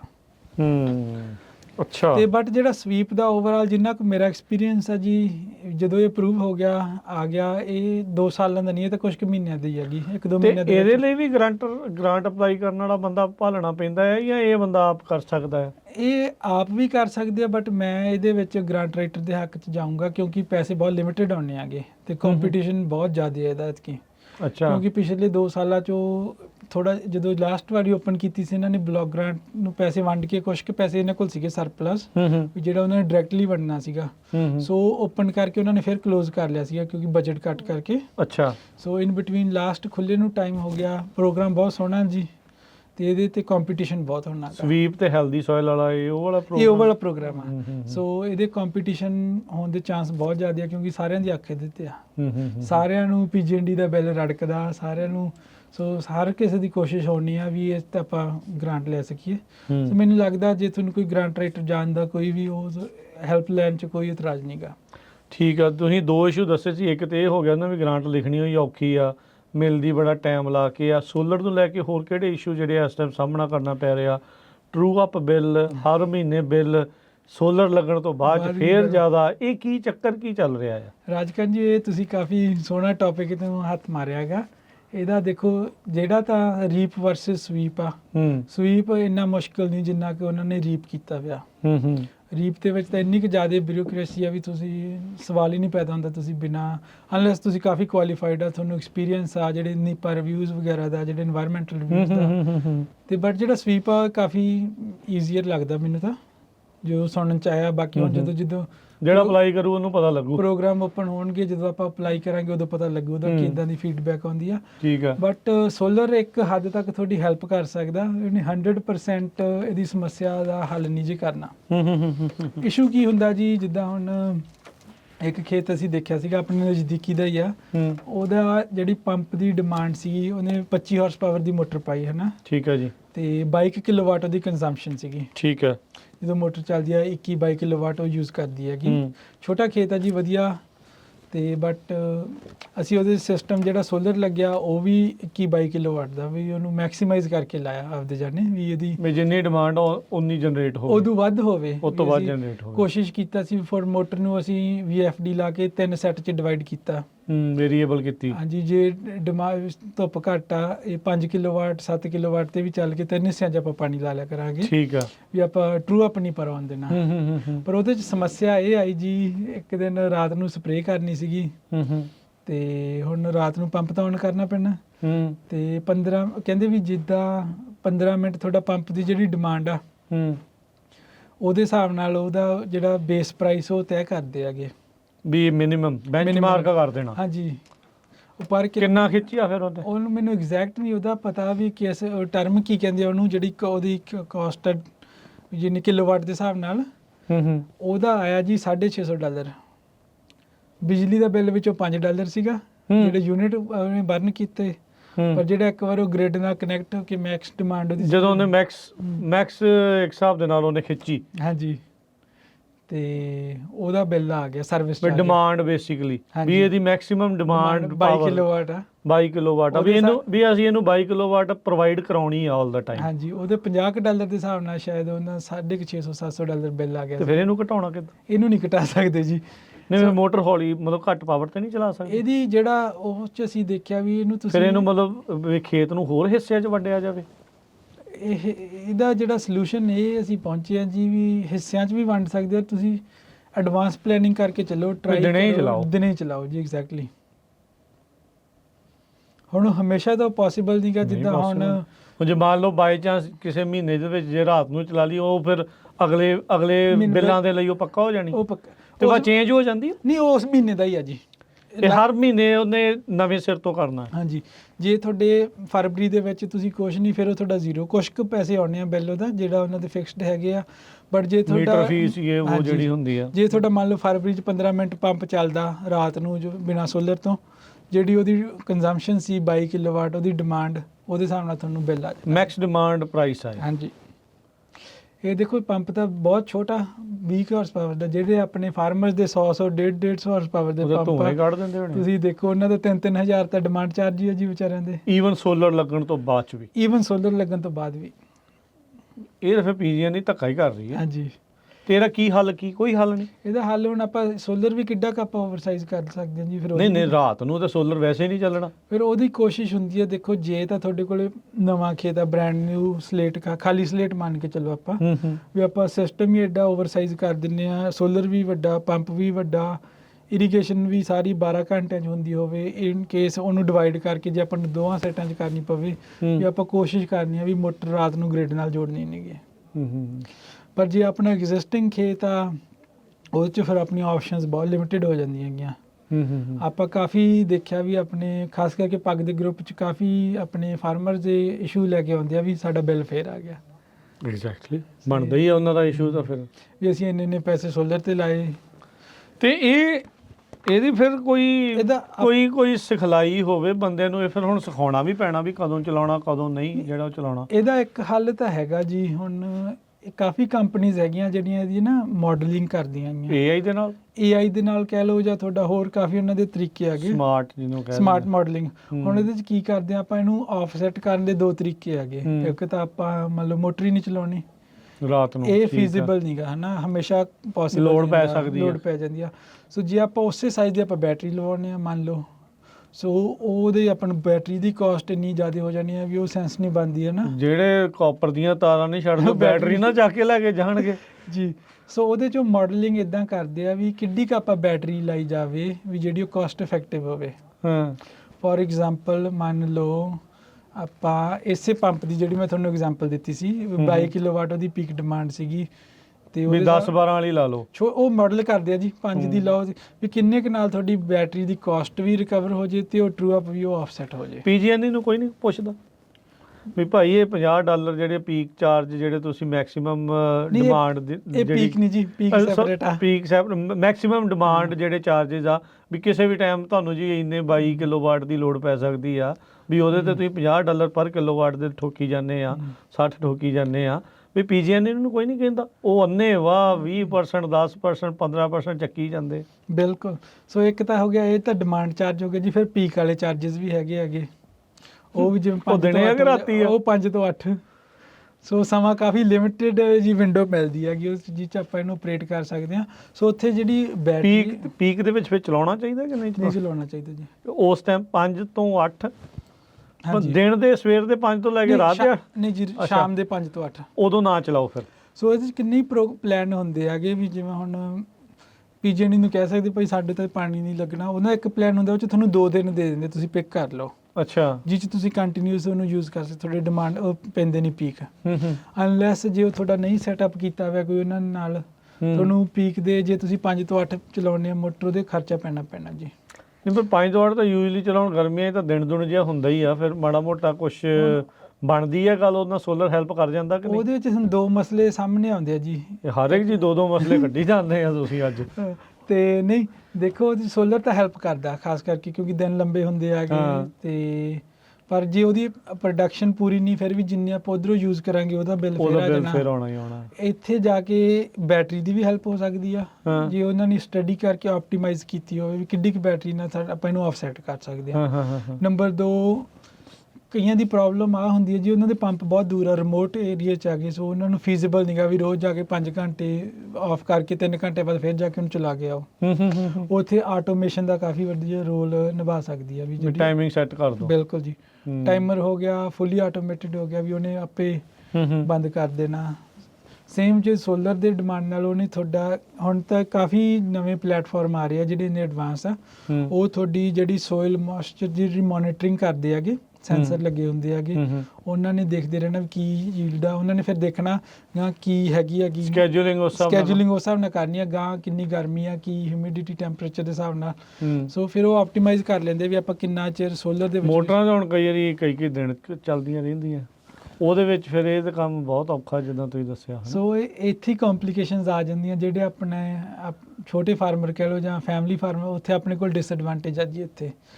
ਜਾਂ ਤਾਂ ਤੁਹਾਡਾ ਖੇਤ ਇੰਨਾ ਹੀ ਐਡਵਾਂਸ ਹੋਵੇ ਵੀ ਆਪਾਂ ਸਾਰੀਆਂ ਚੀਜ਼ਾਂ ਆਪਟੀਮਾਈਜ਼ ਉੱਤੇ ਆਪਾਂ ਯੂਜ਼ ਕਰ ਸਕੀਏ। ਜਦੋਂ ਆਪਣਾ ਖੇਤ ਮੋਟਰ ਇਰੀਗੇਸ਼ਨ ਸਾਰਾ ਉਸ ਪੁਰਾਣੇ ਹਿਸਾਬ ਨਾਲ ਸੈੱਟ ਹੋਇਆ ਹੋਵੇ ਉੱਥੇ ਫਿਰ ਸਾਰੀਆਂ ਚੀਜ਼ਾਂ ਇੰਨੀਆਂ ਕਾਮਯਾਬ ਨਹੀਂ ਹੁੰਦੀਆਂ। ਇਹਦਾ ਇਨਪੁਟ ਕਾਸਟ ਵੱਧਦਾ ਹੀ ਜਾਂਦਾ ਨਾ। ਵੱਧਦੇ ਜਾਂਦੇ ਆ। ਸੋ ਇੱਕ ਤਾਂ ਭਾਈ ਜਿਹੜੇ ਪੀਕ ਡਿਮਾਂਡ ਵਾਲੇ ਜਿਹੜੇ ਚਾਰजेस ਆ ਉਹ ਤੋਂ ਬਚਾ ਕਰੋ ਆਪਣਾ, ਉਸ ਹਿਸਾਬ ਨਾਲ ਦੇਖੋ ਵੀ ਕਦੋਂ ਮੋਟਰ ਚਲਾਉਣੀ ਆ, ਕਦੋਂ ਇਹ ਕਰਨਾ। ਤੇ ਹਰ ਮਹੀਨੇ ਜਿੱਦਾਂ ਤੁਸੀਂ ਦੱਸਿਆ ਵੀ ਇਹ ਰੀਸੈਟ ਕਰਦੇ ਆ, ਹਾਂਜੀ ਉਹ ਮਹੀਨੇ ਦੇ ਮਹੀਨੇ ਆ ਜਿਹੜਾ ਗ੍ਰਿਡ ਨਾਲ ਯੂਜ਼ ਕਰਦੇ। ਇਹ ਕੋਈ ਦਿਨ ਉਹਨਾਂ ਨੇ ਮਿੱਥਿਆ ਜਾਂ ਜਦੋਂ ਵੀ ਜਿੱਦਣ ਵੀ ਮੈਕਸਿਮਮ ਹੋ ਗਿਆ ਉਹਦੇ ਵਿੱਚ ਕਿਹੜੇ ਕੋਈ ਤਾਂ ਸੈਂਪਲ ਲੈਂਦੇ ਹੋਣਗੇ? ਇਹਦਾ ਸੈਂਪਲ ਲੈਂਦਾ ਜੀ ਸਮਾਰਟ ਮੀਟਰ। ਇਹਦਾ ਕੋਈ ਦਿਨ ਨਹੀਂ, ਉਹਨੇ I think 15 minute the interval ਹੁੰਦਾ ਜਿਹੜੇ 'ਚ ਉਹ ਮੈਜਰ ਕਰਦਾਗਾ, ਐਨੀ 15 ਮਿੰਟਸ। ਅੱਛਾ, ਉਹ ਜਿੱਦਣ ਸਭ ਤੋਂ ਜ਼ਿਆਦਾ ਗਰਮੀ ਹੋਣੀ ਉਦੋਂ ਹੀ ਕਰਦੇ ਹੋਣੇ। ਨਹੀਂ, ਜਿੱਦ ਭਾਵੇਂ ਤੁਸੀਂ 1 ਵਜੇ ਚਲਾ ਲਓ, 2 ਵਜੇ ਰਾਤ ਨੂੰ, ਜੇ ਉਹਨੇ ਦੇਖਣਾ ਉਹਨੇ ਪੂਰੇ 15 ਮਹੀਨੇ 'ਚ ਮਿੰਟ। ਉਹਨੇ ਪੂਰੇ ਮਹੀਨੇ 'ਚ ਦੇ ਲੈਣਾ ਵੀ ਕਦੋਂ ਮੈਕਸਿਮਮ ਇਹਨੇ ਕੀਤਾ ਹੈ, ਸਾਰੇ ਉਸ ਹਿਸਾਬ ਦੇ ਨਾਲ ਉਹਨੇ ਹੂੰ। ਚਾਰਜ ਠੋਕ ਦੇਣਾ ਉਹਦਾ। ਭਾਵੇਂ ਤੁਹਾਡੀ ਮੋਟਰ 10 ਕਿਲੋਵਾਟ ਤੇ ਚੱਲਦੀ ਵੀ, ਜੇ ਇੱਕ ਦਿਨ ਤੁਹਾਡੀ 25 ਤੇ ਚੱਲ ਗਈ, ਉਹਨੇ ਉਹ ਵਿੰਡੋ ਲੱਭ ਲੈਣੀ ਆ ਉਹਦੇ ਹਿਸਾਬ ਨਾਲ ਤੁਹਾਡੇ। ਉਹਨਾਂ ਨੇ AI ਲਾ ਲਈ ਆ, ਬਿਲਕੁਲ ਜੀ, ਆਪਾਂ ਨੂੰ ਲਾਉਣੀ ਪੈਣੀ ਆ। ਬਿਲਕੁਲ। ਸੋ ਇਹ ਹੁਣ ਜਿੱਦਾਂ ਤੁਸੀਂ ਸਮਾਰਟ ਇਹਦੀ ਗੱਲ ਕੀਤੀ ਆ, ਸਕੈਜੂਲਿੰਗ ਦੀ ਗੱਲ ਕੀਤੀ ਆ, AI ਦੀ ਵਰਤੋਂ ਕਰਦੇ ਹੁਣ ਸਮਾਰਟ ਇਹਨਾਂ ਐਪਸ ਦੀ ਜਾਂ ਸਮਾਰਟ ਸੈਂਸਰਸ ਦੀ ਜਾਂ ਉਹ ਸਾਰੀਆਂ ਚੀਜ਼ਾਂ ਦੀ ਟੈਕਨੋਲੋਜੀ ਦੀ ਵਰਤੋਂ ਕਰਦੇ ਹੋਏ ਆਪਾਂ ਕਾਸਟ ਨੂੰ ਕਿੱਦਾਂ ਰਿਡਿਊਸ ਕਰੀਏ ਹੁਣ? ਜੀ ਰਾਜਕਰਨ ਜੀ, ਹੁਣ ਆਪਾਂ ਜਿੱਦਾਂ ਗੱਲ ਕਰ ਰਹੇ ਸੀ ਇਸ਼ੂਜ਼ ਕਾਸਟ, ਇਨਪੁਟ ਕਾਸਟ ਕਿੱਦਾਂ ਵਧਦੀਆਂ, ਮੱਖੀਆਂ ਦਾ ਆਪਾਂ ਗੱਲ ਕੀਤੀ, ਉਹਦੇ 'ਚ ਆਪਾਂ ਕੁਝ ਨਹੀਂ ਕਰ ਸਕਦੇ, ਜੋ ਹੈ ਸੋ ਹੈ, ਜੋ ਦੇ ਗਏ ਫਿਰ ਬਾਅਦ ਦੇ ਵਿੱਚ ਟੈਸਟ ਕਰਾਓ, ਖਰਚਾ ਵੱਧ ਆਪਣੇ ਸਿਰ ਪਾਓ। ਉਹਦਾ ਖਰਚਾ ਕਿੰਨਾ ਕੁ ਸੱਚ ਆ ਜਾਂਦਾ? ਉਹ ਕਿੰਨੇ ਕੁ ਬੰਦਾ ਲੈ ਲੈਂਦਾ ਹੈ ਟੈਸਟ? ਉਹਦੇ ਮੇਰੇ ਤੋਂ $3 ਹਾਈਵ ਦੇ ਲਏ ਸੀ, ਜੋ ਤੁਸੀਂ ਦੱਸਿਆ ਸੱਚ, ਠੀਕ ਆ। ਤੇ ਫਿਰ ਆਪਾਂ ਗੱਲਬਾਤ ਕੀਤੀ ਇਰੀਗੇਸ਼ਨ ਸਿਸਟਮ ਦੀ, ਕਲੀਨ ਅਪ ਦੀ, ਹਨਾ ਵੀ ਉਹਨੂੰ ਸਿਸਟਮ ਨੂੰ ਰੈਡੀ ਕਿੱਦਾਂ ਕਰਨਾ। ਇਹ ਵੀ ਇੱਕ ਤੁਹਾਡੀ ਇਨਪੁਟ ਕਾਸਟ ਰਿਡਕਸ਼ਨ ਹੀ ਮੰਨ ਕੇ ਚੱਲੋ, ਜੇ ਤੁਹਾਡਾ ਸਿਸਟਮ ਐਫੀਸ਼ੀਐਂਟਲੀ ਚੱਲ ਰਿਹਾ, ਸਾਰਿਆਂ ਨੂੰ ਲੌਂਗ ਟਰਮ 'ਚ ਤੁਹਾਨੂੰ ਫਾਇਦਾ ਦਊ। ਬਿਲਕੁਲ ਜੀ। ਹੁਣ ਦੇਖੋ ਨਾ, ਜੇ ਮੰਨ ਲਓ ਤੁਹਾਡਾ ਐਮੀਟਰਸ ਪਲੱਗ ਹੋਏ ਵੇ ਆ, ਸਪ੍ਰਿੰਕਲਰ ਪਲੱਗ ਹੋਏ ਵੇ ਆ, ਅੱਧੇ ਪਾਸੇ ਬੂਟੇ ਨੂੰ ਘੱਟ ਪਾਣੀ ਮਿਲਦਾ, ਵੱਧ ਅੱਧਿਆਂ ਨੂੰ ਜ਼ਿਆਦਾ ਮਿਲਦਾ, ਉਹਨੂੰ ਆਫਸੈਟ ਕਰਨ ਲਈ ਤੁਸੀਂ ਓਵਰ ਇਰੀਗੇਟ ਕਰਨਾ। ਜਿਹੜਾ ਬੂਟੇ ਨੂੰ ਘੱਟ ਪਾਣੀ ਮਿਲਦਾ ਉਹਨੂੰ ਪੂਰਾ ਕਰ ਲਈ ਆਪਾਂ, ਦੂਜਿਆਂ ਤੇ ਜ਼ਿਆਦਾ ਪਾਣੀ ਲੈ ਕੇ ਤਾਂ ਪਾਣੀ ਵੀ ਵੇਸਟ ਕਰ ਰਹੇ ਹਾਂ, ਬਿਜਲੀ ਵੀ ਵੇਸਟ ਕਰ ਰਹੇ ਹਾਂ ਆਪਾਂ, ਹਨਾ, ਪਲੱਸ ਯੀਲਡ ਤੇ ਵੀ ਉਹਦਾ ਫਰਕ ਪੈਣਾ ਹੀ ਪੈਣਾ। ਸੋ ਇਹ ਹੋ ਗਿਆ ਸਿਸਟਮ ਨੂੰ ਆਪਟੀਮਾਈਜ਼ ਕਰਨਾ, ਵੀ ਇਹਨੂੰ ਠੀਕ ਸੋਹਣੀ ਕੰਡੀਸ਼ਨ 'ਚ ਰੱਖਣਾ, ਵੀ ਉਹ ਚਾਲੂ ਹਾਲਤ 'ਚ ਹੋਵੇ, ਤੇ ਆਪਦਾ ਪੂਰਾ ਫੰਕਸ਼ਨੈਲਿਟੀ ਉਹ ਜਿੱਦਾਂ ਉਹਨੂੰ ਡਿਜ਼ਾਈਨ ਕੀਤਾ ਉੱਦਾਂ ਉਹ ਭਰਪੂਰ ਉੱਤੇ ਨਿਭ ਰਿਹਾ ਸਿਸਟਮ ਉਹਦੇ। ਫਿਰ ਆ ਗਿਆ ਜੀ, ਆਪਾਂ ਗੱਲਬਾਤ ਕੀਤੀ ਸੋਲਰ ਦੀ, ਹੈ ਨਾ। ਸੋਲਰ ਦੇ ਵਿੱਚ ਲਵਾ ਕੇ ਵੀ ਬਿੱਲ ਆਉਂਦਾ, ਕੀ ਇਸ਼ੂਜ਼ ਆ। ਸੋ ਹੁਣ ਆਪਾਂ ਗੱਲਬਾਤ ਕਰਦੇ ਹਾਂ AI ਦੀ, ਹੁਣ ਇੱਥੇ ਕਿੱਥੇ ਪਲੱਗ ਇਨ ਹੋ ਸਕਦੀ ਹੈ, ਜਾਂ ਜਿਹੜੀ ਨਵੀਂ ਟੈਕਨੋਲੋਜੀ ਆ ਰਹੀ ਆ। ਸੀ ਜੀ, ਤੁਹਾਡੇ ਬਾਕੀ ਦੇ ਸਾਰਾ ਕੁਝ ਚੈੱਕਲਿਸਟ ਕੰਪਲੀਟ ਆ, ਤੁਹਾਡਾ ਖੇਤ ਵੀ ਸਹੀ ਆ, ਤੁਹਾਡਾ ਸਿਸਟਮ ਵੀ ਇਫੀਸ਼ੀਐਂਟ ਆ, ਸਹੀ ਚੱਲਦਾ, ਫਿਰ ਆਪਾਂ ਇਹ ਜਿਹੜੇ ਨਵੇਂ ਟੂਲਸ ਆ ਇਹਦੀ ਇਸਤੇਮਾਲ ਕਰਕੇ ਆਪਾਂ ਇਹਨੂੰ ਆਪਟੀਮਾਈਜ਼ ਕਰ ਸਕਦੇ ਹਾਂ। ਪਰ ਇਹ ਵੀ ਇੱਕ ਇਨਪੁਟ ਕਾਸਟ ਆ। ਇਹ ਸਮਾਰਟ ਇੱਕ ਖੇਤ ਨੂੰ ਪੂਰਾ ਸਮਾਰਟ ਬਣਾਉਣਾ, ਦੈਟਸ ਏ ਇਨਵੈਸਟਮੈਂਟ। ਇਹ ਮੇਜਰ ਇਨਵੈਸਟਮੈਂਟ ਹੀ ਮੰਨ ਕੇ ਚੱਲੋ ਜੀ, ਇਹ ਕੋਈ ਸੌਖਾ ਨਹੀਂਗਾ। ਬਟ ਹੌਲੀ ਹੌਲੀ ਜਿੱਦਾਂ ਟੈਕਨੋਲੋਜੀ ਮੈਚੁਰ ਹੋ ਰਹੀ ਹੈ ਜਾਂ ਡਿਫਰੈਂਟ ਪਲੇਅਰਸ ਆ ਰਹੇ ਆ, ਇਹਦੀ ਕਾਸਟ ਘਟ ਰਹੀ ਹੈਗੀ। ਕੀ ਇਸ ਟਾਈਮ ਪਰ ਏਕੜ ਜੇ ਐਵਰੇਜ ਲਾਉਣੀ ਹੋਵੇ ਤਾਂ ਕੀ ਆਪਾਂ ਨੂੰ ਇਹਦਾ ਖਰਚਾ ਨਜ਼ਰ ਆਉਂਦਾ, ਜੇ ਤੁਸੀਂ ਕਹਿ ਲਓ ਵੀ ਅੱਜ ਦੇ ਯੁੱਗ ਦੇ ਨਾਲ ਫੁੱਲੀ ਸਮਾਰਟ ਖੇਤ ਹੈਗਾ ਆ? ਸੋ ਜਿਹੜਾ ਪਹਿਲਾ ਰਾਜਕਰਨ ਜੀ ਇੱਕ ਹੀ ਕੰਪਨੀ ਡੋਮੀਨੇਟ ਕਰਦੀ ਸੀ ਆਪਣੇ ਏਰੀਆ 'ਚ, ਉਹ ਹੈਗੀ ਵਾਈਸਕੌਨ। ਅੱਛਾ। ਸੋ ਜਿਹੜੇ ਕਾਫੀ ਵੱਡੇ ਫਾਰਮਰਸ ਆ, ਸਾਰਿਆਂ ਦੀ ਇਹਨਾਂ ਦੀ ਆਟੋਮੇਸ਼ਨ ਮੈਂ ਲੱਗ ਯੂਜ਼ ਕਰਦੇ ਸੀਗੇ। ਹੁਣ ਕਾਫੀ ਨਵੇਂ ਪਲੇਅਰਸ ਆ ਰਹੇ ਹੈਗੇ, ਜਿਹਦੇ ਨਾਲ ਉਹਨਾਂ ਦੀ ਕਾਸਟ 'ਚ ਕਾਫੀ ਵੇਰੀਏਸ਼ਨ ਦੇਖਣ ਨੂੰ ਮਿਲਦੀ ਆ। ਪਰ ਲਗਭਗ ਆਪਾਂ ਇੱਕ ਅੰਦਾਜ਼ਾ ਜਿਹਾ ਲਾ ਲੈਂਦੇ ਆ ਜੀ, ਵੀ ਆਪਣੇ ਖੇਤ ਨੂੰ ਸਮਾਰਟ ਫਾਰਮ ਬਣਾਉਣ 'ਚ ਕੀ ਖਰਚ ਆਉਂਦਾ। ਸਾਰੇ ਤੋਂ ਜਿਹੜਾ ਪਹਿਲਾਂ ਆਪਾਂ ਨੂੰ ਜ਼ਰੂਰੀ, ਆਪਾਂ ਨੂੰ ਮੰਨ ਕੇ ਚਲੋ ਜੀ, ਆਪਾਂ ਸੋਇਲ ਮੋਇਸਚਰ ਨੂੰ ਸੈਂਸਰ ਲਾਉਣਾ ਹੀ ਜ਼ਰੂਰੀ ਆ। ਹੁਣ ਜਿੰਨਾ ਚਿਰ ਆਪਾਂ ਨੂੰ ਪਤਾ ਨਹੀਂ ਵੀ ਆਪਣੀ ਨਮੀ ਕਿੰਨੀ ਆ ਖੇਤ ਦੇ ਵਿੱਚ, ਆਪਾਂ ਕੁਝ ਕਰ ਉਸ ਹਿਸਾਬ ਦੇ ਨਾਲ ਸਕੈਜੂਲਿੰਗ ਕਰਨੀ ਆ, ਉਸ ਹਿਸਾਬ ਦੇ ਨਾਲ ਹੋਣੀ ਆ। ਸੋ ਉਹਦੇ 'ਚ ਜਿਹੜਾ ਸਾਰਾ ਤੋਂ ਸਸਤੇ ਤੋਂ ਸਸਤਾ ਕਹਿ ਲਓ ਹੈਗਾ ਆਪਸ਼ਨ, ਉਹ ਹੈਗਾ $2000 ਇੰਸਟਾਲੇਸ਼ਨ ਕਾਸਟ ਵਿੱਚ ਪਾ ਕੇ। ਅੱਛਾ। ਤੇ ਇਹਦੀ ਜਿਹੜੀ ਐਨੂਅਲ ਮੈਂਬਰਸ਼ਿਪ ਪਰ ਏਕੜ ਦੇ ਹਿਸਾਬ ਨਾਲ ਦੱਸ ਰਹੇ? ਇਹ ਪਰ ਸੈਂਸਰ ਆ ਜੀ, ਪਰ ਸੈਂਸਰ ਦੇ ਹਿਸਾਬ ਨਾਲ। ਤੁਹਾਨੂੰ ਇੱਕ ਚਾਹੀਦਾ, 2 ਚਾਹੀਦੇ ਆ, ਉਹ ਫਿਰ ਹੁਣ ਮਲਟੀਪਲਾਈ ਕਰੀ ਚੱਲੋ। ਸੋ ਇਹਦੀ ਜਿਹੜੀ ਹੈਗੀ ਆ ਕਾਸਟ, ਇੱਕ ਖੇਤ 'ਚ ਹੁਣ ਇੱਕ ਸੈਂਸਰ ਤਾਂ ਨਹੀਂ ਲੱਗਣਾ, ਇੱਕ ਬਹੁਤ ਥੋੜਾ, ਤੁਸੀਂ ਆਪਦੇ ਇੱਕ ਦੇ ਬੇਸ ਤੇ ਡਿਸੀਜਨ ਨਹੀਂ ਲੈ ਸਕਦੇ। ਨਹੀਂ ਲੈ ਨਹੀਂ ਸਕਦੇ, ਉਹ ਸਿਰਫ ਉਸ ਥਾਂ ਦਾ ਹੋ ਸਕਦਾ। ਹਾਂਜੀ। ਸੋ ਤੁਹਾਡੀ ਸੋਇਲ ਵੇਰੀਏਸ਼ਨ ਜਾਂ ਕੋਈ ਉੱਥੇ ਲੀਕੇਜ ਆ ਗਈ ਜਾਂ ਕੋਈ ਕਾਫੀ ਡੇਟਾ ਨੂੰ ਨਾ ਆਫਸੈਟ ਕਰ ਸਕਦਾ। ਬਟ ਇਹਦੀ ਸਬਸਕ੍ਰਿਪਸ਼ਨ ਕਾਸਟ ਮੰਨ ਕੇ ਚੱਲੋ $150 ਤੋਂ $200 ਸਾਲ ਦੀ ਹੈ। ਅੱਛਾ, ਉਹ ਵੱਖਰੀ। ਇਹ ਹੋ ਗਿਆ ਜੀ ਬਹੁਤ ਬੇਸਿਕ ਸੈਟਅਪ ਹੈ ਨਾ। ਫਿਰ ਇਹ 'ਚ ਐਡਵਾਂਸਡ ਕਾਫੀ ਪ੍ਰੋਬਸ ਆ ਰਹੀਆਂ ਹੈਗੀਆਂ, ਜਿਨ੍ਹਾਂ ਦੀ ਕਾਸਟ ਹੈਗੀ $5000 ਐਵਰੇਜ, 3 ਤੋਂ 5 ਦੇ ਵਿੱਚ ਮੰਨ ਕੇ ਚੱਲੋ। ਇਹਨਾਂ ਦੀ ਗਾਂ ਸਬਸਕ੍ਰਿਪਸ਼ਨ ਵੀ $500-700 ਸਾਲ ਦੀ ਆ ਗਈ। ਅੱਛਾ। ਤੇ ਇਹ ਆਪਾਂ ਸੈਂਸਰਸ ਦੀ, ਇਹ ਸਿਰਫ ਆਪਾਂ ਸੈਂਸਰ ਦਾ ਦੇਖ ਰਹੇ ਹਾਂ ਜੀ, ਸੋਇਲ ਸੈਂਸਰ, ਮੋਇਸਚਰ ਸੈਂਸਰ। ਹਾਂਜੀ, ਪੂਰਾ ਸਟੇਸ਼ਨ ਜਿਹਦੇ ਵਿੱਚ 6 ਸੈਂਸਰ ਆ, ਇੱਕ ਪ੍ਰੋਬ ਜਿਹੜੀ ਮੇਜਰ ਕਰਦੀ ਆ ਟਾਪ ਟੂ ਬਾਟਮ 48 ਇੰਚ ਤੱਕ, ਜਾਂ ਕੁਝ ਵੀ ਤੁਸੀਂ ਲੈ ਲਓ, ਇੱਕ ਸਿਸਟਮ ਆ ਗਿਆ। ਇਹ ਇੰਨੀ ਵੇਰੀਏਸ਼ਨ ਹੈਗੀ ਆ ਜੀ। That's huge. ਕਿੱਥੇ 150 ਸਾਲ ਦਾ, ਕਿੱਥੇ 520 ਸਾਲ ਦਾ, ਉਹ ਵੀ ਕਿੱਥੇ 2000 ਕਿੱਥੇ 5000 ਹਨਾ ਸੋ ਜਿੰਨੇ ਜਿਵੇਂ ਪਲੇਅਰਸ ਆਈ ਜਾਣੇ ਆ ਇਹਦੀ ਕਾਸਟ ਘਟੀ ਜਾਣੀ ਆ ਘਟੂਗੀ। ਬਟ ਓਵਰਆਲ ਤੁਸੀਂ ਕਿੰਨਾ ਕੁ ਫੈਂਸੀ ਚਾਹੁੰਦੇ ਆਗੇ ਉਸ ਹਿਸਾਬ ਤੇ ਡਿਪੈਂਡ ਕਰਦਾ। ਜਿਹੜੀਆਂ ਮਹਿੰਗੀਆਂ ਪ੍ਰੋਬਸ ਆ ਉਹ ਨਾਲ ਪੀਐਚ ਜਾਂ ਹੋਰ ਕਾਫੀ ਪੈਰਾਮੀਟਰਸ ਨਾਲ ਹੀ ਮੈਜ਼ਰ ਕਰ ਲੈਂਦੀਆਂ। ਸੋ ਉਹਦਾ ਫਾਇਦਾ ਹੋ ਜਾਂਦਾ। ਇਵੈਂਚੁਅਲੀ ਇਹਦਾ ਫਾਇਦਾ ਹੋ ਜਾਂਦਾ ਜੀ। ਤੁਸੀਂ ਸਾਲਟ ਦੀ ਮੂਵਮੈਂਟ ਵੀ ਦੇਖ ਸਕਦੇ ਆ, ਕਿੰਨਾ ਪਾਣੀ ਪਾ ਕੇ ਵੀ ਐਵਰੀ 6 ਇੰਚ ਜ਼ੋਨ ਚ ਕੀ ਉੱਪਰ ਵੱਧ ਰਿਹਾ ਘਟ ਰਿਹਾ। ਸੋ ਤੁਸੀਂ ਆਈਡੀਆ ਲੀਚ ਹੋ ਰਿਹਾ ਕੀ ਹੋ ਰਿਹਾ ਉਹਦਾ ਪਤਾ ਲੱਗਦਾ। ਜਿਹੜੇ ਬੇਸਿਕ ਆ ਉਹ ਫਿਰ ਉਹਨੇ ਸਿਰਫ ਤੁਹਾਡਾ ਪਾਣੀ ਦੱਸਣਾ ਵੀ ਕੀ ਮੋਇਸਚਰ ਕੰਟੈਂਟ ਆ ਉਤਲੇ ਆ ਲੈਵਲ ਤੇ। ਇਹ ਤੁਹਾਡੇ ਖੇਤੀਬਾੜੀ ਦੇ ਪਲਾਨ ਚ ਐਡ ਹੋਣੀਆਂ ਚਾਹੀਦੀਆਂ। ਇਹ ਹੋਣਗੀਆਂ ਜੀ, ਕਰਨੀਆਂ ਪੈਣੀਆਂ ਤੋਂ ਬਗੈਰ ਇਸ ਸਰਨਾ ਹੀ ਤੋਂ ਨਹੀਂ। ਬਿਨਾ ਕੋਈ ਚਾਰਾ ਨਹੀਂ ਰਹਿਣਾਗਾ। ਜੇ ਇਨਪੁਟ ਕਾਸਟ ਘਟਾਉਣੀ ਆ ਤੇ ਇਨੀਸ਼ੀਅਲ ਇਨਵੈਸਟਮੈਂਟ ਕਰਨੀ ਹਾਂਜੀ, ਪੈਣੀ ਆ। ਖਾਸ ਕਰਕੇ ਜਿਹੜੇ ਆਪਣੇ ਲੋਕ ਓਵਰ ਇਰੀਗੇਟ ਕਰਦੇ ਹੈਗੇ ਉਹਨਾਂ ਨੇ ਨਹੀਂ ਬਹੁਤ ਹੈਲਪ ਕਰਨੀ ਆ। ਤੇ ਇਹ ਪ੍ਰਾਈਸ ਬੇਸਿਕਲੀ ਇਹ ਅਮਾਉਂਟ ਬਿਜਲੀ ਦੇ ਬਿੱਲਾਂ 'ਚ ਇਹ ਕੰਪਨਸੇਟ ਹੋਊ। ਜੇ ਤਾਂ ਤੁਹਾਡਾ ਸਹੀ ਇਹਨੂੰ ਯੂਜ਼ ਕਰੋ ਫਿਰ ਤਾਂ 1 ਸਾਲ ਚ ਪੇ ਆਫ ਕਰ ਦਿੰਦੇ ਆ ਜੀ ਆਰਾਮ ਨਾਲ। ਠੀਕ ਹੈ। ਜੇ ਆਪਾਂ ਯੂਜ਼ ਨਹੀਂ ਕਰਨਾ ਹੈ ਤਾਂ ਡਿਸੀਜਨ ਮੇਕਿੰਗ ਨਹੀਂ ਲੈਣੀ, ਫਿਰ ਨਹੀਂ ਇਹਦੀ ਰਿਕਵਰੀ। ਫਿਰ ਜੇ ਆਪ ਹੀ ਕਰਨਾ ਫਿਰ ਤਾਂ ਕੋਈ ਫਾਇਦਾ ਨਹੀਂ। ਪਰ ਮੈਂ ਇਹ ਵੀ ਸਰੋਤਿਆਂ ਨੂੰ ਦੱਸਣਾ ਚਾਹੁੰਦਾ ਵੀ ਇਹ ਤੇ 100% ਨਿਰਭਰ ਨਾ ਹੋਈਏ ਜੀ। ਜਿਹੜਾ ਕੱਢਣਾ ਹੀ ਪੈਣਾ। ਟੈਕਨੋਲੋਜੀ ਮੈਚੁਰ ਹੁੰਦੀ ਆ ਫਿਰ ਤੁਸੀਂ ਆਪਦਾ ਟਰਸਟ ਬਣਾਓ, ਬਟ ਸਡਨਲੀ ਤੁਸੀਂ ਉਹਦੇ ਤੇ 100% ਰਿਲਾਈ ਨਾ ਕਰੋ। ਉਹ ਕਿਉਂਕਿ ਸੋਇਲ ਦੇ ਕੰਡੀਸ਼ਨਸ ਸਾਰੇ ਖੇਤ ਦੀਆਂ ਵੱਖਰੀਆਂ ਵੱਖਰੀਆਂ ਹੁੰਦੀਆਂ, ਸਾਰੇ ਸੇਮ ਆਪਾਂ ਰੈਸਿਪੀ ਨਹੀਂ ਨਾ ਕਾਪੀ ਪੇਸਟ ਕਰ ਸਕਦੇ। ਸੋ ਇਹ ਤਾਂ ਹੋ ਗਿਆ ਜੀ ਆਪਣੇ ਸੈਂਸਰ। ਫਿਰ ਆ ਗਿਆ ਆਟੋਮੇਸ਼ਨ, ਪੰਪ ਨੂੰ ਰਿਮੋਟਲੀ ਔਨ ਆਫ ਕਰਨਾ, ਉਹਦਾ ਫਲੋ ਮੈਜ਼ਰ ਕਰਨਾ। ਇਹ ਲਗਭਗ ਤੁਸੀਂ ਲਾ ਕੇ ਸਾਰਾ ਇੱਕ ਪੰਪਿੰਗ ਸਟੇਸ਼ਨ ਦਾ ਤੁਸੀਂ 10 ਤੋਂ 15,000 ਡਾਲਰ ਦਾ ਖਰਚਾ ਜੀ। ਅੱਛਾ, ਉਹ ਹੋ ਗਿਆ। ਇਹਦੇ ਵਿੱਚ ਜਿੱਦਾਂ NRCS ਪਹਿਲਾਂ ਇੱਕ ਪ੍ਰੋਗਰਾਮ ਹੁੰਦਾ ਸੀ ਉਹਨਾਂ ਦਾ CSP, ਉਹ 8 ਤੋਂ 10,000 ਡਾਲਰ ਦੇ ਦਿੰਦਾ ਸੀ ਜੀ ਪਰ ਸਿਸਟਮ। ਬੰਦ ਹੋ ਗਿਆ ਹੁਣ? ਉਹ ਹੁਣ ਬੰਦ ਨਹੀਂ ਹੋਇਆ, ਪ੍ਰੋਗਰਾਮ ਉਹ ਚੱਲ ਰਿਹਾ। ਬਟ ਜਿਹੜਾ ਮੈਨੂੰ ਸੁਣਨ ਚ ਆਇਆ ਵੀ ਉਹਨਾਂ ਨੇ ਆਹ ਸਾਲ ਆਪਦੇ ਫੰਡਿੰਗ ਕ੍ਰਾਈਟੇਰੀਆ ਜਾਂ ਪੇਮੈਂਟ ਕ੍ਰਾਈਟੇਰੀਆ ਚੇਂਜ ਕਰ ਰਹੇ ਆ। ਸੋ ਹੁਣ ਮੈਂ ਕੋਟ ਨਹੀਂ ਕਰ ਸਕਦਾ ਜਿੰਨਾ ਚਿਰ ਉਹਨਾਂ ਦੇ ਅਫੀਸ਼ੀਅਲ ਨੰਬਰਸ ਨਹੀਂ ਆਉਂਦੇ ਵੀ ਉਹ ਕੀ ਪੇ ਕਰਨਗੇ ਇਹਦਾ। ਅੱਛਾ। ਪਰ ਇਹਦੀ ਸੋਇਲ ਮੋਇਸਚਰਿੰਗ ਮੋਨੀਟਰਿੰਗ ਦੇ ਅੱਗੇ ਉਹ 2500 ਡਾਲਰ ਦਿੰਦੇ ਹੁੰਦੇ ਸੀ ਜੀ ਇੱਕ ਪ੍ਰੋਬ ਦਾ। ਸੋ ਆਪਸ਼ਨਸ ਅਵੇਲੇਬਲ ਹੈਗੀਆਂ, ਹੁਣ ਉਹਨਾਂ ਨੂੰ ਕਿੱਦਾਂ ਯੂਟਿਲਾਈਜ਼ ਕਰਨਾ ਉਹ ਡਿਪੈਂਡ ਕਰਦਾ ਹੈਗਾ। ਹੁਣ ਇਕੱਲਾ ਸਮਾਰਟ ਇਕਵਿਪਮੈਂਟ ਹੀ ਨਹੀਂ ਲਾਉਣਾ, ਕਿਸਾਨ ਨੂੰ ਵੀ ਸਮਾਰਟ ਹੋਣਾ ਪੈਣਾ, ਦੇਖਣਾ ਪੈਣਾ ਵੀ ਕਿੱਥੋਂ ਕਿਹੜੀ ਮਦਦ ਅਵੇਲੇਬਲ ਆ। ਬਿਲਕੁਲ ਜੀ, ਹੁਣ ਇੰਨਾ ਆਪਾਂ ਆਊਟ ਆਫ ਪਾਕਟ ਨਹੀਂ ਨਾ ਕਰ ਸਕਦੇ। ਕਰ ਜਿਹੜਾ 20 ਏਕੜ 40 ਏਕੜ ਖੇਤੀ ਕਰਦਾ ਜਿਹਦਾ ਪ੍ਰੋਫਿਟ ਮਾਰਜਿਨ ਹੀ ਸਾਲ ਦਾ 30,000 ਉਹ 15,000 ਕਿੱਦਾਂ ਲਾ ਦੂਗਾ। But at the same time ਇਹ ਸਾਰੀਆਂ ਆਪਸ਼ਨਸ ਮੈਨੂੰ ਲੱਗਦਾ ਵੀ NRCS ਤਾਂ ਕਵਰ ਕਰੂਗਾ ਹੀ ਕਰੂਗਾ, ਪਲੱਸ ਸਵੀਪ ਦੇ ਵਿੱਚ ਵੀ ਇਹ ਸਾਰੇ ਦੀ CDFA ਵਾਲੇ ਵੀ ਕੁਝ ਕਰਨਗੇ ਜੀ। ਸੋ ਮੌਕਾ ਆਉਣ ਤੇ ਦਾ ਫਾਇਦਾ ਲਿਆ ਜਾ ਸਕਦਾ। ਤੇ ਜਿਹੜੇ ਕਮਰਸ਼ੀਅਲ ਵੱਡੇ ਗਰੋਰ ਆ ਉਹ ਤਾਂ ਸਾਰੇ ਮੈਨੂੰ ਨਹੀਂ ਲੱਗਦਾ ਕੋਈ ਹੋਣਾ ਜਿਹੜਾ ਇੰਪਲੀਮੈਂਟ ਨਾ ਕਰਦਾ ਹੋਵੇ। ਉਹ ਮੈਨੇਜ ਕਰਨਾ ਉਹਨਾਂ ਨੇ, ਫਿਰ ਉਹਨਾਂ ਨੂੰ ਇਹਦੇ ਨਾਲ ਹੀ ਈਜ਼ੀ ਆ। ਤੇ ਇਸੇ ਕਰਕੇ ਉਹਨਾਂ ਦੀ ਯੀਲਡ ਵੀ ਇੰਨੀ ਜ਼ਿਆਦਾ ਸੋਹਣੀ ਆਉਂਦੀ ਆ, ਉਹਨਾਂ ਦਾ ਸਾਰਾ ਆਪਰੇਸ਼ਨ ਹੀ ਆਪਟੀਮਾਈਜ਼ ਹੋਇਆ ਹੋਇਆ ਹੈਗਾ। ਆਪਾਂ ਹਜੇ ਕਾਫੀ ਬੇਸਿਕ ਲੈਵਲ ਤੇ ਫਿਰਦੇ ਆ, ਬਟ ਜੇ ਹੈਲਪ ਅਵੇਲੇਬਲ ਹੋਈ ਇਹਨੂੰ ਯੂਜ਼ ਕੀਤਾ। ਪਰ ਇਕੱਲਾ ਲਾਉਣਾ ਨਹੀਂ, ਹੁਣ ਇਹਨੂੰ ਨਾਲ ਸਿੱਖਣਾ, ਨਾਲ ਲਰਨ ਕਰਕੇ ਇਹਨੂੰ ਇੱਕ ਮੈਨੇਜ ਕਰਨਾ, ਡਿਸੀਜਨ ਮੇਕਿੰਗ ਦਾ ਇਹਨੂੰ ਹਿੱਸਾ ਬਣਾਉਣਾ ਜੀ ਆਪਾਂ। ਇਹ ਤੇ ਭਰੋਸਾ ਵੀ ਕਰਨਾ ਮਾੜਾ ਮਾੜਾ। ਭਰੋਸਾ ਹੌਲੀ ਹੌਲੀ ਆਊਗਾ ਜੀ, ਹਾਂਜੀ ਇੱਕਦਮ ਨਹੀਂ ਆ ਸਕਦਾ। ਜਦੋਂ ਤੁਹਾਨੂੰ ਤੁਸੀਂ ਜਿਆਦਾ ਯੀਲਡ ਦੇਖੋਗੇ, ਤੁਹਾਡੀ ਇਨਪੁਟ ਕਾਸਟ ਜਦੋਂ ਘਟੀ, ਫਿਰ ਆਪਾਂ 4-5 ਸਾਲ ਦਾ ਪ੍ਰੋਸੈਸ। ਇਹ ਤਾਂ ਹੋ ਗਿਆ ਜੀ ਜਿੱਦਾਂ ਮਤਲਬ ਇਰੀਗੇਸ਼ਨ ਦੀ ਆਪਟੀਮਾਈਜ਼ੇਸ਼ਨ। ਹੁਣ ਦੇਖੋ ਸਮਾਰਟ ਸਪਰੇਅਰ ਵੀ ਸਾਰਾ ਕੁਝ ਆਲਰੇਡੀ ਮਾਰਕੀਟ 'ਚ ਆ ਗਿਆ, ਲੋਕੀ ਯੂਜ਼ ਵੀ ਕਰਦੇ ਆ। ਹੁਣ ਦੇਖੋ ਜਿਹੜਾ ਇੱਕ ਟ੍ਰਿੰਬਲ ਕੰਪਨੀ ਦਾ ਹੈਗਾ ਵੀਡ ਸੀਕਰ, ਹੁਣ ਇਹ ਥੋੜਾ ਇਰੀਗੇਸ਼ਨ ਤੋਂ ਵੱਖਰਾ ਵਿਸ਼ਾ ਬਟ ਹੈ ਆਟੋਮੇਸ਼ਨ ਦਾ ਹਿੱਸਾ। ਬਿਲਕੁਲ ਟੈਕਨੋਲੋਜੀ ਦਾ ਹੀ ਹੈ। ਉਹਦੀ ਜਿਹੜੀ ਕਾਸਟ ਆ ਜੀ ਵੀਡ ਸਪਰੇਅਰ ਨੂੰ ਆਪਾਂ ਰੈਟਰੋਫਿਟ ਕਰਨ ਦੀ 80,000 ਡਾਲਰ ਦੀ ਕਾਸਟ ਆਉਂਦੀ ਹੈ ਇੱਕ ਸਪਰੇਅਰ ਨੂੰ, ਉਹਨੂੰ ਚੇਂਜ ਕਰਨ ਦੀ। ਤੇ ਉਹ ਉੱਥੇ ਪਾਉਂਦਾ ਜਿੱਥੇ ਲੋੜ ਆ, ਜਿੱਥੇ ਵੀਡ ਆ ਗਿਆ। ਬਿਲਕੁਲ ਜੀ, ਉਹਨੇ ਹਰਾ ਕਲਰ ਡਿਟੈਕਟ ਕਰਨਾ ਜਾਂ ਕੋਈ ਵੱਖਰੇ ਮੈਕੈਨਿਜ਼ਮ ਆਪਦੇ ਬਰਮ ਦੇ ਉੱਤੇ ਉਹਨੇ ਕਰਨਾ। ਹਾਂ, ਜਿੱਥੇ ਉਹਨੇ ਘਾਹ ਦਿਖਿਆ ਉੱਥੇ ਸਪਰੇਅ ਮਾਰਨੀ ਆ।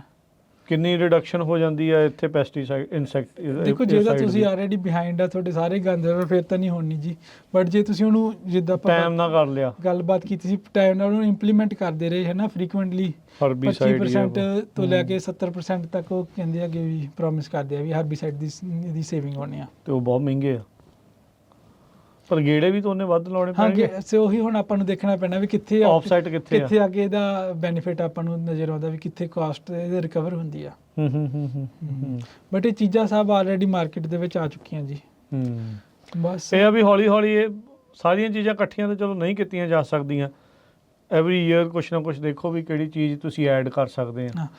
ਵੀ ਉਹਦੇ ਨਾਲ ਫਾਇਦਾ ਜਿਹੜਾ ਹੁੰਦਾ ਜਿਹੜਾ ਹੋਵੇ। ਮੇਰਾ ਕੈਲਕੂਲੇਸ਼ਨਸ ਆ ਜੀ, ਖਾਸ ਕਰਕੇ ਜਿਹੜਾ ਵੀਡ ਸੀਕਰ ਇਹਨੂੰ ਕਹਿੰਦੇ ਆ, ਇਹ 300 ਏਕੜ ਵਾਲਾ ਜਿਹੜਾ ਕਿਸਾਨ ਦੀ ਖੇਤੀ ਆ ਉਹਨੂੰ ਇਹ ਵਾਰ ਰੱਖਿਆ ਜਾਂਦਾ 300 ਏਕੜ ਇਹ ਮੇਰਾ ਹੁਣ ਆਪਦਾ ਅਨੁਮਾਨ ਆ, ਕੋਈ ਹਰ ਇੱਕ ਦੇ ਨੰਬਰਸ ਨੇ ਵੱਖਰੇ ਵੱਖਰੇ ਹੁੰਦੇ ਆ, ਵੱਖਰੇ ਵੱਖਰੇ ਹੁੰਦੇ। ਇਸ ਤੋਂ ਇਲਾਵਾ ਹੋਰ ਸਮਾਰਟ ਦੇ ਵਿੱਚ ਕੀ ਆ ਰਿਹਾ ਹੈ? ਦੇਖੋ ਹੋਰ ਆ ਗਿਆ ਜੀ, ਇਹ ਤਾਂ ਹੋ ਗਿਆ ਇਰੀਗੇਸ਼ਨ ਹੋ ਗਿਆ ਜਾਂ ਪਾਣੀ। ਹੋਰ ਸਮਾਰਟ ਦੇ ਵਿੱਚ ਆ ਰਿਹਾ ਡਰੋਨ ਬੇਸਡ ਜਾਂ ਹੋਰ ਡਿਜ਼ੀਜ਼ ਡਿਟੈਕਸ਼ਨ ਵੀ ਉਹ ਪਹਿਲਾਂ ਹੀ ਆ ਜਾਂਦੀ ਹੈ, ਕੈਨੋਪੀ ਕੈਨੋਪੀ ਡਿਟੈਕਸ਼ਨ। ਡਿਟੈਕਸ਼ਨ। ਸੋ ਇਹ ਸਭ ਚੀਜ਼ਾਂ ਦੇ ਨਾਲ ਉਹ ਵੀ ਸਬਸਕ੍ਰਿਪਸ਼ਨ ਮਾਡਲ ਹੀ ਆ? ਮੋਸਟਲੀ ਜਿਹੜੇ ਅੱਜ ਕੱਲ ਮੈਂ ਦੇਖ ਰਿਹਾ ਜੀ ਸਾਰੇ ਸਬਸਕ੍ਰਿਪਸ਼ਨ ਮਾਡਲ ਜਾ ਪੈਸੇ ਹੀ ਉਹਦੇ ਚ ਕੰਪਨੀਆਂ ਨੂੰ ਜਿਹੜੀ ਸਿੱਧੀ ਮੁੱਕਦੀ ਗੱਲ ਆ ਜਿਹੜੀ ਵੀ ਸਬਸਕ੍ਰਾਈਬ ਕਰੋ ਹਰ ਮਹੀਨੇ ਕੁਝ ਦੇਈ ਜਾਓ, ਕੋਈ 10 ਕੋਈ 20 ਕੋਈ 40 ਕੋਈ 100 ਕੋਈ ਜਿੱਦਾਂ ਵੀ ਇਹ ਰੱਖਿਆ ਉਹਨਾਂ ਨੇ। ਮੈਂ ਨਾ ਇੱਕ AI ਬੇਸਡ ਐਪ ਮੈਂ ਇੱਕ ਟਰਾਈ ਕੀਤੀ ਸੀ ਜੀ। ਠੀਕ ਆ। ਉਹ ਇੱਕ ਸੈਂਸਰ ਲਾ ਕੇ ਜਾਂਦੇ ਆ ਸੋਇਲ ਮੋਇਸਚਰ ਮੋਨੀਟਰਿੰਗ ਦਾ, ਹਾਂ ਇੱਕ ਉਹ ਵੈਦਰ ਸਟੇਸ਼ਨ ਲਾ ਕੇ ਜਾਂਦੇ ਹੈਗੇ ਅੱਛਾ ਘਰੇ ਤੁਹਾਡੇ ਮੈਂ ਉੱਪਰਲੀ ਜਿਹੜੀ ਹੈਗੀ ਆ ਮੈਜਰ ਕਰਨ ਨੂੰ ਸਾਰਾ। ਹਾਂ ਰਿਸਪੌਂਸ ਬਹੁਤ ਸੋਹਣਾ ਜੀ। ਉਹ ਅੱਛਾ ਤੁਹਾਡਾ ਖੇਤ ਨੂੰ AI ਬੇਸਡ ਆਪੇ ਉਹ ਮਾਡਲ ਤਿਆਰ ਕਰਨ ਲੱਗ ਜਾਂਦਾ। ਅੱਛਾ ਤੁਸੀਂ ਹੌਲੀ ਹੌਲੀ ਯੂਜ਼ ਕਰ ਰਹੇ ਹੋ ਜੇ ਵੀ? ਹਜੇ ਮੈਂ ਯੂਜ਼ ਕਰ ਰਿਹਾ, ਫਿਰ ਤੁਹਾਨੂੰ ਉਹਦਾ ਮੈਂ ਡਰਾਬੈਕ ਦੱਸਦਾ ਕੀ ਹਾਂ ਹੈ। ਹਾਂ ਉਹਦੇ 'ਚ ਤੁਸੀਂ ਕਰਨਾ ਕੀ ਆ, ਤੁਸੀਂ ਉਹਦੇ ਫੋਟੋ ਖਿੱਚਣੀ ਆ, ਕੈਮਰਾ ਤੁਹਾਡਾ ਫੋਨ ਇੰਟੀਗ੍ਰੇਟ ਹੋਇਆ ਹੋਇਆ ਉਹਦੇ ਵਿੱਚ। ਠੀਕ ਆ। ਜਦੋਂ ਤੁਹਾਨੂੰ ਪਹਿਲਾਂ ਫੁੱਲ ਦਿਖਿਆ ਉੱਥੇ ਉਹਦੀ ਫੋਟੋ ਖਿੱਚ ਲਓ, ਜਦੋਂ ਪੱਤਾ ਦਿਖਿਆ ਉਹਦੀ ਫੋਟੋ ਖਿੱਚ ਲਓ, ਜੇ ਕੋਈ ਪੱਤੇ ਦਾ ਰੰਗ ਹੋਰ ਹੋਇਆ ਵਿੱਚ ਹੀ ਐਪ ਦੇ ਵਿੱਚ ਹੀ ਉਹਦੇ ਵਿੱਚ ਪਾਈ ਚੱਲੋ ਡਾਟਾ, ਉਹਨੇ ਆਪੇ ਹੀ ਸੇਵ ਕਰੀ ਜਾਣਾ ਜੀ। ਉਹਨੇ ਆਪੇ ਹੀ ਐਨਾਲਿਸਿਸ ਕਰੀ ਜਾਣਾ ਤੇ ਟ੍ਰੈਂਡਸ ਮੈਜਰ ਕਰਨ ਲੱਗ ਜਾਂਦੇ ਆਗੇ। ਇਰੀਗੇਸ਼ਨ ਤਾਂ ਆਲਰੇਡੀ ਕਰਦੀ ਆ। ਮਤਲਬ ਜਦੋਂ ਸਾਲ ਕੁ ਦੇ ਵਿੱਚ ਉਹ ਮਾਡਲ ਤਿਆਰ ਹੋ ਜਾਂਦਾ ਫਿਰ ਉਹ ਕਾਫੀ ਹੈਲਪਫੁਲ ਆ। ਹੁਣ ਇਹਦਾ ਡਰਾਬੈਕ ਦੇਖੋ ਜੀ, 20 ਏਕੜਾਂ ਤੇ ਉਹਦੀ ਸਬਸਕ੍ਰਿਪਸ਼ਨ ਕਾਸਟ ਆ $200 ਮਹੀਨਾ। ਉਹ ਬੱਲੇ ਬੱਲੇ।